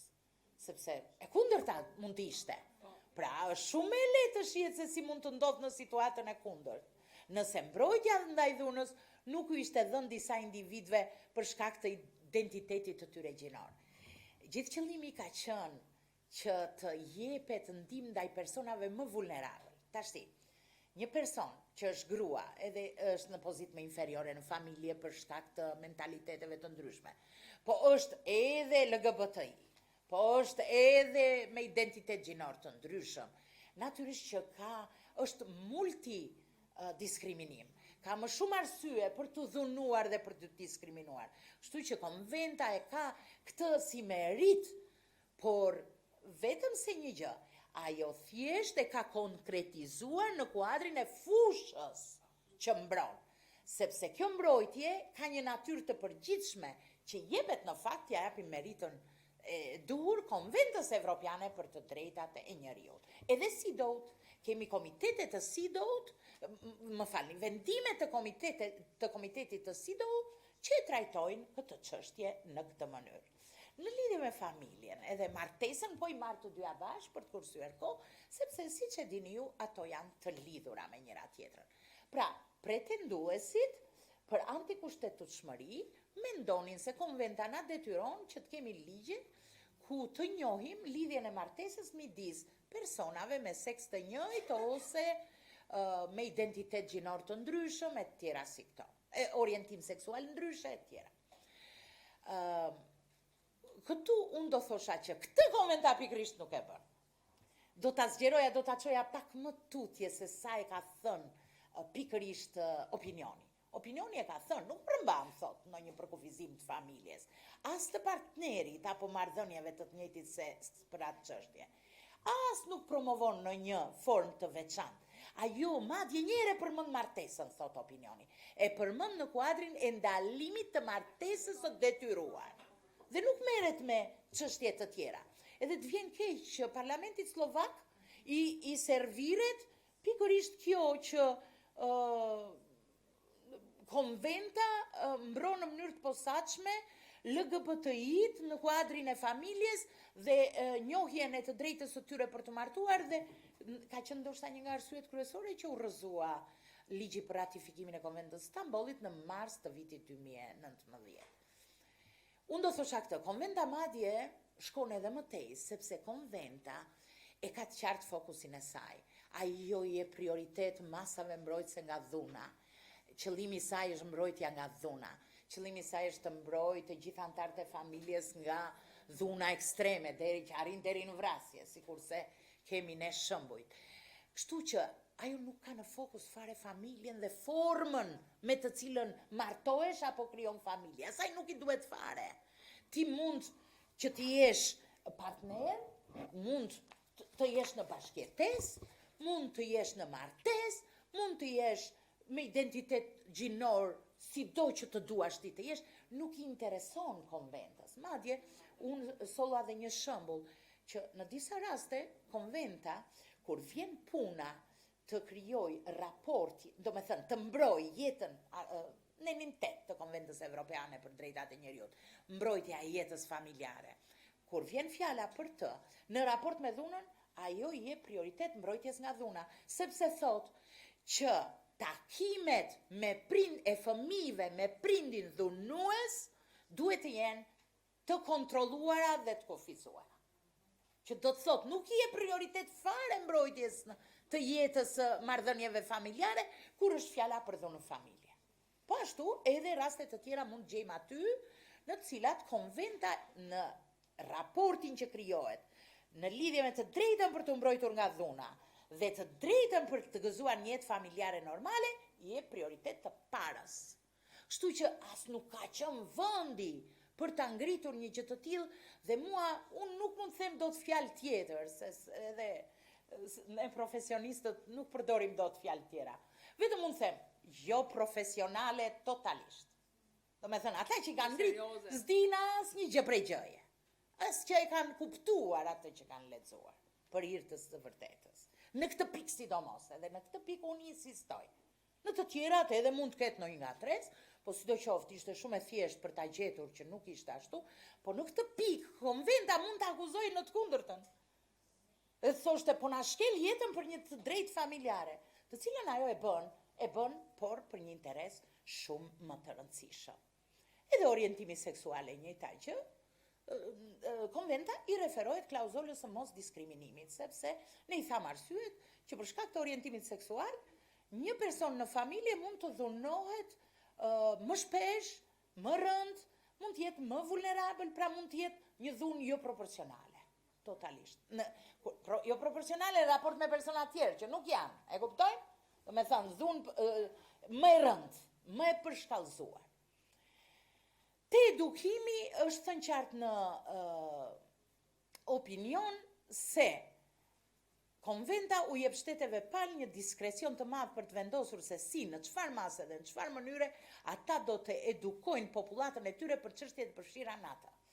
Dhe standardin e vendosur nga Gjykata Evropiane për Drejtat e Njerëzit në lidhje me të drejtat e prindërve për arsimimin e fëmijëve nuk cënohen as pak, nuk ka lidhje fare të cënohen. Dhe kjo mbetet në marzhin e çdo shteti. Pra i kishim disa parime, marzhin i vlerësimit e tjera, me cilat u mbështetëm edhe ishim pika kyçe për ta trajtuar këtë çështje. raportimi nga profesionistët. Kjo më bëri përshtypje që ishte ngritur. Dhe pse është ngritur? Natyrisht, pretenduesit e kanë ngritur pasi e kanë pasur, me sa duket qëllimi ka qenë të godas konventën. Dhe ku të mundemi të gjejmë për ta goditur konventën të gjejmë. Dhe gjithë problemi që është ngritur midis respektimit të detyrimit të profesionistëve për të raportuar rastet e dhunës familje dhe konfidencialitetit të palëve. Dhe konfidencialitetit që duhet të ruaj profesionisti. Ne kemi këtë në mjaft raste me studentët e kemi shqyrtuar edhe në të sëmurët, në konfidencialitetin e një të sëmuri në lidhje me diagnozën e tij e tjera si këto. Kjo ekziston, por detyrimi i profesionistit për të raportuar rastet e dhunës nuk vjen as pak në kundërshtim me konfidencialitetin, se kjo do rregullohet nga shteti, do rregullohet në mënyrë të posaçme, siç e kemi ne në ligjin për masa ndaj dhunës në marrëdhëniet familjare. Edhe ajo ne nuk kemi pasur asnjë rast ku të ketë pretendime që është kelur konfidencialiteti. Pse? Kjo vjen vetëm si rezultat i mentalitetit të vjetër, që me sa duket ose ka mbetur ose përdoret për ndonjë qëllim të caktuar, siç është goditja e konventës, sipas të cilit çështjet familjare janë të brendshme dhe janë konfidenciale. Ja, me dyert të mbyllura. Jo, ky mentalitet ka rënë dhe nuk mund të flitet më për kushtetutshmëri të konfidencialitetit në këtë kuadër, për mendimin tim. Dhe Grevio akuzua se shkel sovranitetin e shtetit, edhe mua më pëlqeu shumë sot që Rosa e solli në vëmendje të dyja raportet e Grevios, janë aq ndihmuese, jashtëzakonisht ndihmuese, sepse Grevio është komitet ekspertësh. Ai s'ka asnjë kompetencë nga ato që shkelin sovranitetin e shtetit, sepse Grevio nuk shqyrton kërkesa. Një nga çështjet që mund ngrej ishte pse të veproj ky gjykat për vendin tim. E kupton? Nuk e pranoj, s'dua ta pranoj. Jo, Grevio nuk shqyrton kërkesa, nuk shqyrton ankesa të qytetarëve. Grevio nuk merr vendime politike. Rekomandimet e tij vlen për komitetin e palëve pastaj, që është organ politik, është ai që i merr vendimet. E kuptojnë? Kështu që ta akuzosh Grevion si një institucion që shkel sovranitetin e shtetit, edhe kjo mua më duket jo profesionale fare. Nuk ka lidhje me antikushtetueshmërinë. Madje opinioni për këtë është fare i prerë dhe thotë Grevio nuk ka as de facto dhe aq më pak ka de jure dorëzimin e sovranitetit kombëtar ndaj një organi të jashtëm. Ai është komitet ekspertësh, vjen, bën një analizë, ta jep, pastaj llogarin do ta japësh me organet politike të institucioneve ndërkombëtare, sipas atyre mjeteve që ne i njohim, raportimet periodike, jupjari e tjera, në me thënë lloje të ndryshme e raportimesh periodike. Edhe çështja e fundit është detyrime të reja për azilin. Në fakt, Konventa e Stambollit është, sikurse e përmenda, nga që është një nga konventat më të detajuara, që ndihmon shumë juristin edhe operatorin në shtet, çdo lloj operatori, që ta zbatoj drejt për drejt. Te azili ka mjaft dispozita që i rregullon drejt për drejt. Çfarë bën ajo? Ajo bën një konkretizim të pasojave të rënda që vijnë nga ushtrimi i dhunës ndaj grave dhe dhunës në familje, të cilat në fund të fundit sjellin dëmtimin krijimin e kategorive të dëmtuara në të drejtat themelore, siç janë e drejta e jetës, e drejta për shëndet, e drejta për dinjitet njerëzor. Që do të thotë, nuk parashikon kjo konvent detyrime të reja. Kjo konvent bën sqarimin, bën lidhjen midis dhunës me bazë gjinore dhe dhunës në familje dhe të drejtave themelore, të cilat mbrohen nga të drejtat e shteteve për azilin dhe statusin e refugjatit. Unë u zgjata shumë, ju falenderoj shumë për t'ju lënë kohë edhe për ndonjë pyetje. Aurela, faleminderit shumë për gjithë këto hollësira dhe sqarime. Në fakt është një fushë, mendoj që ne nuk kemi informacionin që morëm sot, nuk kemi dijen, por që na ndihmon për të parë se si mund të deformohet kuptimi i një konvente kaq të rëndësishme në çështjet e kauzës që për cilën ne punojmë dhe mbrojmë, të drejtat e grave, reduktimi i dhunës së familje, reduktimi i dhunës me bazë gjinore, pra dhunës kundër grave dhe gjithë kompleksiteti i çështjeve që fokusohen në këto që sapo u than këtu. Emri Komisionit Venecias për ne në Shqipëri është goxha i njohur, e kemi shumë të dëgjuar për arsye se për fat të keq sa herë që dështojnë politikanët tanë që të gjejnë zgjidhje për çështje të diskutuara, i drejtohemi Komisionit të Venecias. Ndofta, nuk e dia, do ketë në një vend tjetër në botë që të jetë kaq i familiarizuar me emrin Komisioni Venecias. Nuk është nevoja t'ja u them unë, ju e dini dhe për çështje të kohëve të fundit, komisione hetimore, ne i drejtohemi Komisionit të Venecias, për reformën zgjedhore i drejtohemi Komisionit të Venecias. Le të shpresojmë që do t'i drejtohemi për çështje të tilla, çështje që nuk janë të natyrave që neve për fat keq kemi 27 vjet që i drejtohemi. Keni ndonjë pyetje për Aurelën?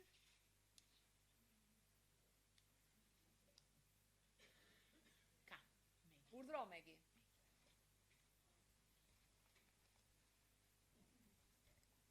Një pyetje shumë shkurt.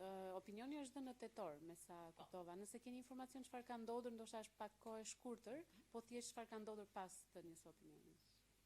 Faleminderit Megi për pyetjen. Ende nuk ka kaluar për ratifikim marrëveshja në Armeni, po ndërkohë nga tetori deri tani janë bërë disa takime me parlamentarë armen, me grupe të ndryshme interesi aty për të sqaruar, kanë qenë ekspertë të Komisionit të Venecias në Armeni, të cilët kanë spjeguar pikërisht këtë opinion. Situata është ende e pandryshuar, mund t'ju them këtë që ne kishim një pritshmëri që Konventa e Stambollit të ratifikojë dhe nga vetë Bashkimi Evropian. Se Bashkimi Evropian është organizat që ratifikon konventat e Këshillit të Evropës. Dhe nga informacioni që unë kam, Bashkimi Evropian natyrisht nuk e ka futur akoma në agjend, por ka bërë diçka të tillë. Ka kërkuar një opinion nga Gjykata Evropiane e Drejtësisë në lidhje me ratifikimin e konventave nga ky bashkim. Se na duhet tha për çdo gjë, edhe për konventa tjera, edhe për raste të tjera. Dhe pas kësaj, besoj, nuk e di nëse është ndonjë mënyrë që edhe të fitojnë kohë dhe ndërkohë të përgatiten edhe për ratifikimin e Konventës së Stambollit. Por në këtë kuadër kanë kërkuar një opinion paraprak nga Gjykata Evropiane e Drejtësisë me qendër në Luksemburg. Kjo është situata. Gjithsesi ky është një hap pozitiv, mendoj, sepse tregon një prirje për ta bërë. Po. Ndofta çështje kohe. Çështje kohe, thjesht të fitojnë kohë që të mbarojnë ato punët. Ne si vend edhe si shoqëri civile duhet të ndjehemi mirë që Shqipëria këtë radhë ka qenë një nga vendet që ka mbështetur dhe ka ratifikuar konventon, është një nga 7 vendet e para në antarët të Këshillit të Evropës. Pra bëjmë edhe gjëra të mira, le t'i shtojmë këto gjërat e mira që bëjmë. Atëherë, po, ka ndonjë pyetje tjetër? Estela, edhe Arta.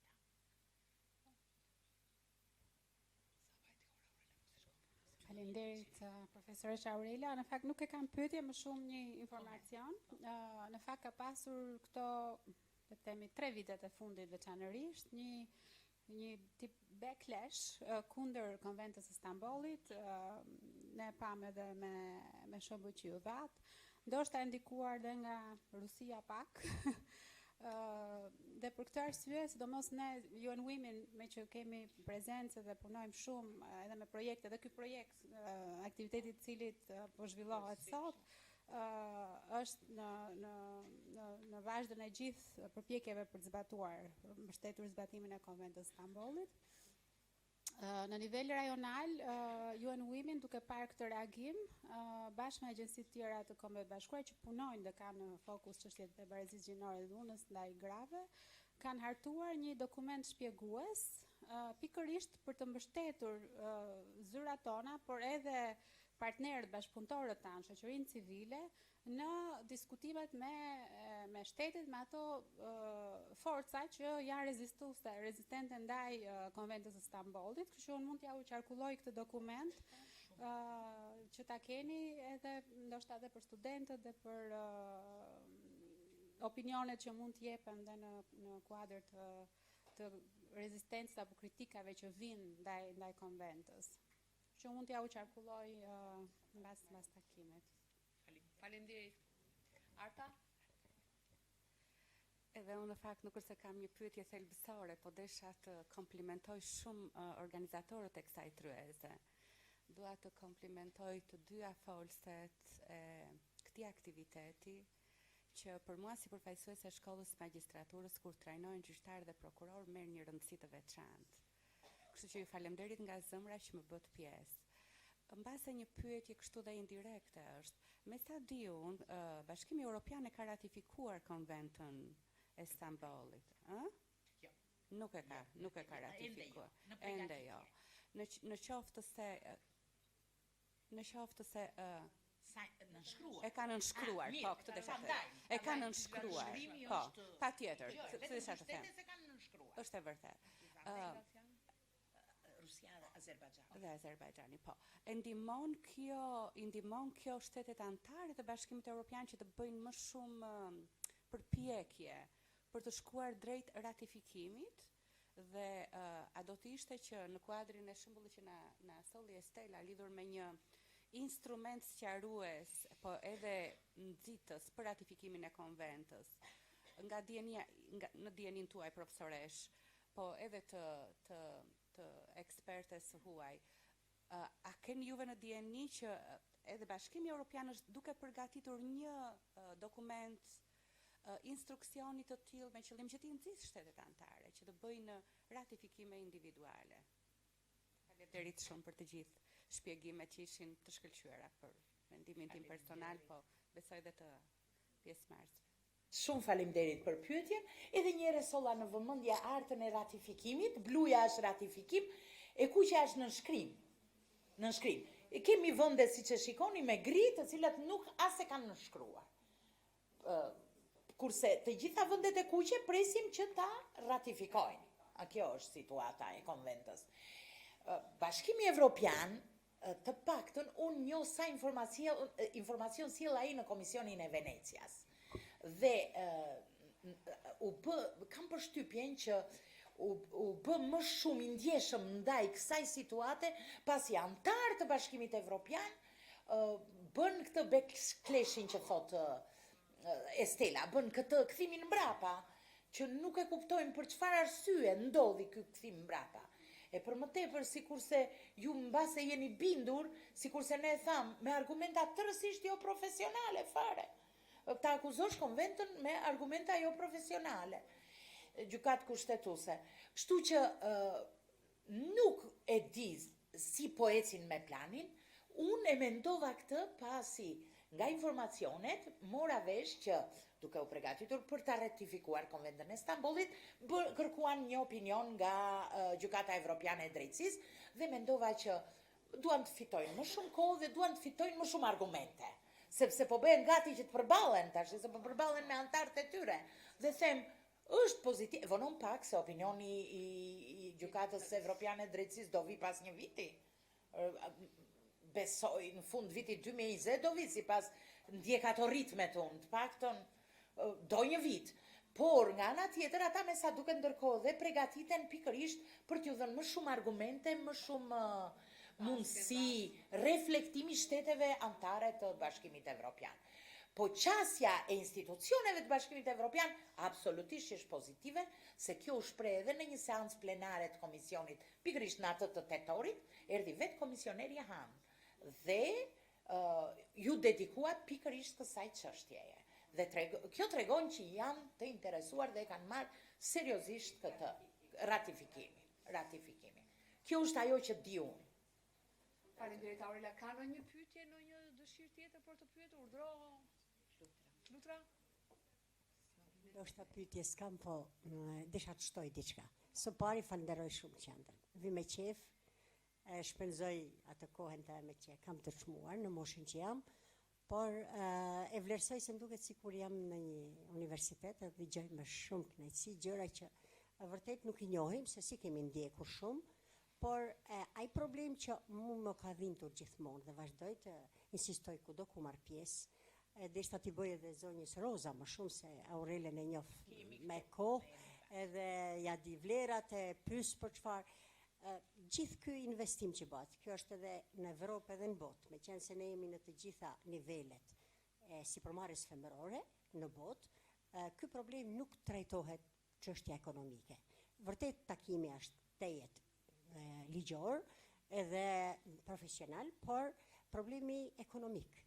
E para, buxhetin që tha për Austrinë, 10 milion më duk shumë, nuk e di në Shqipëri sa është as çereku, por e dyta është sa i kthehet shoqërisë ky shpenzim. Dhe kjo duhet jetë një pikë e cila duhet merret edhe ne, ndoshta meqense se edhe në Komisionin e Venecias, Aurel do të jetë shumë mirë të trajtoni sa i kthehet shoqërisë ose një studim sa mund t'i kthehet shoqërisë, nëpërmjet çfarë mund t'i kthehet shoqërisë. Në reintegrim, në parandalim, në rehabilitimi. Rehabilitimi është shumë i rëndësishëm, por si do ta bëjmë të rehabilitim? Ne kena struktura, për shembull, shoqata jonë kombëtare, grave sipërmarrëse, ka struktura dhe përvoja të vogla që shumë gratë dhënume, edhe inxhiniera, jo vetëm të shtresave të ulta, që janë dhënu, po sa janë kthy biznesit, ata e kanë rimarrë veten, janë rehabilitu dhe janë modele shumë të mira. Pra, pjesëmarrja ose punësimi në biznes, edukimi me sipërmarrjen, dhe pastaj edhe të bërit biznes është një mjet i mrekullueshëm që do të na lonte edhe shpenzimet, do të rehabilitonte shumë shpejt shoqërinë, por ama do të ishte edhe një shkollë për të gjithë këto probleme që vërtet janë shqetësuese dhe ju kujtohet kur kemi formuar grupin ligjor në parlament, shumë herët. Dhe grupet tona ishin ato që menjëherë i dhanë shtys. Por ja që erdhi koha dhe ne evoluam, u zhvilluam, por të përfitojmë, sidomos vendet tona duhet fitojnë kohë sa më shumë dhe ne i kena mundësi ta bëjmë këtë gjë. Faleminderit. Faleminderit Flutra. Ngritet një çështje që është vërtet e ndjeshme për rehabilitimin dhe reintegrimin, po unë këtu një nga koleget e mia më tha që vitin që vjen ju e nuimin do ketë një paket për pikërisht për këtë çështje për reintegrimin e, nuk e di, do më pëlqente të thoshim të mbijetuarave nga dhuna se sa viktimave, se fjala viktim na i prish një çik atë vektorin edhe synimet tona që shoqëria mos ketë viktima, pra ndaj të mbijetuarave të dhunës.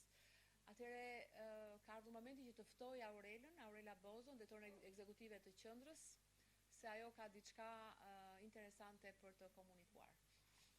Çfarë kishim lënë për në fund të këtij aktiviteti është një vlerësim shumë i veçantë për skuadrën pro bono të qendrës për nisma ligjore qytetare. Për studentët, një duartrokitje shumë të fortë.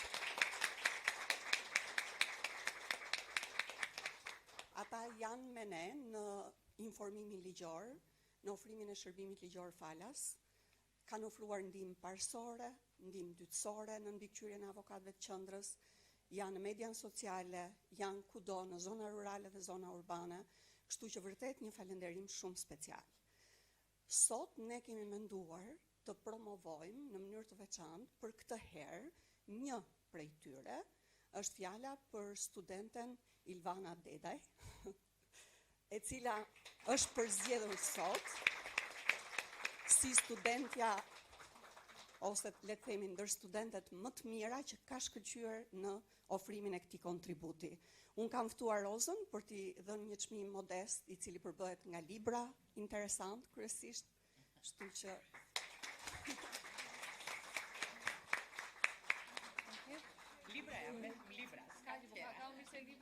It's a great pleasure for me to have the honor to give you the present from Aurela. Thank you very much.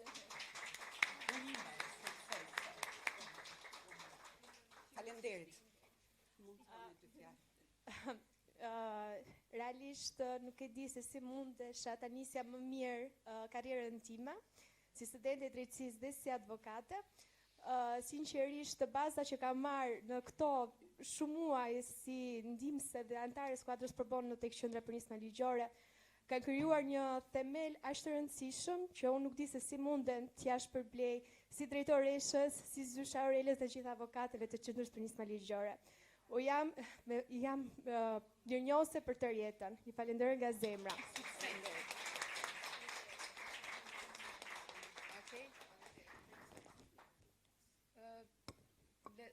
përdor fjalët që tha sapo i tha Flutra, si përcaktimin më të mirë të këtij takimi. Flutra tha që më duket sikur jam në një universitet, dhe vërtet si nga prezantimi i zonjës Logar, ashtu edhe nga prezantimi Aurelës, ne që merremi me këtë fushë, me të drejtat, mbrojtjen e të drejtave dhe progresi të drejtave të gruas, dhunën në familje, dhunën kundër grave, jemi në dieni të konventave ndërkombëtare, e mbajmë si Bibël konventën e Stambollit, vërtet ndihemi sikur jemi në një universitet. Do thoshja për të përmendur disa nga fokuset kryesore në prezantimin e Rozës dhe në njohurinë që na dha Aurela lidhur me pretendimet për thyrje të kushtetutës nga shtetet që përmendëm këtu. Janë interesante përvojat e Austrisë lidhur me urdhrin e mbrojtjes, urdhrin e menjëhershëm, të përkohshëm, interesante ku është dera e parë që troket një e mbijetuar e dhunës dhe gjëra të tjera që ju i dëgjuat, po kështu edhe lidhur me Komisionin e Venecas dhe me kushtetueshmërinë. Ne na ka ardhur realiteti në Shqipëri që kushtetueshmëria vitin e fundit dhe tashi është një element shumë familjar për veshët tona dhe shumë i rëndësishëm, sepse gjithçka fillon dhe mbaron tek ligji. Më ngelet vetëm të falenderoj fort edhe në emrin tuaj, zonjën Logar, Aurelën, dhe ndofta do doja të thoja që ky shkëmbim eksperjencash dhe këto njohuri që morëm në këtë universitet të improvizuar, nuk mbarojnë këtu. Unë mendoj që me Rozën dhe ne mund të shkëmbejmë emaile, mund të lidhemi prapë, sepse të komunikojmë, sepse shumë organizata, nuk po përmend numra, janë antare të këtij rjeti dhe ne për fat të mirë e kemi këtë komunikim mes vedit që për çdo gjë që na del rrugës dhe që do të donim një mendim nga një eksperte me kaq përvojë dhe e angazhuar në struktura europiane dhe ndërkombëtare që t'japin natyrisht oksigjen në tru, të përfitojmë nga komunikimi me Rozën, po kështu edhe me profesoren e nderuar Aurelën, miken ton, për gjëra që na dalin rrugës dhe që duhem t'i japim përgjigje, dera është e hapur. Faleminderit dhe një herë dhe miru pafshim në të tilla më ngelet një gjë që ma ofron Aurela, t'u them që kokteju pret poshtë. Në të drejtat Rosa, shumë. Fix.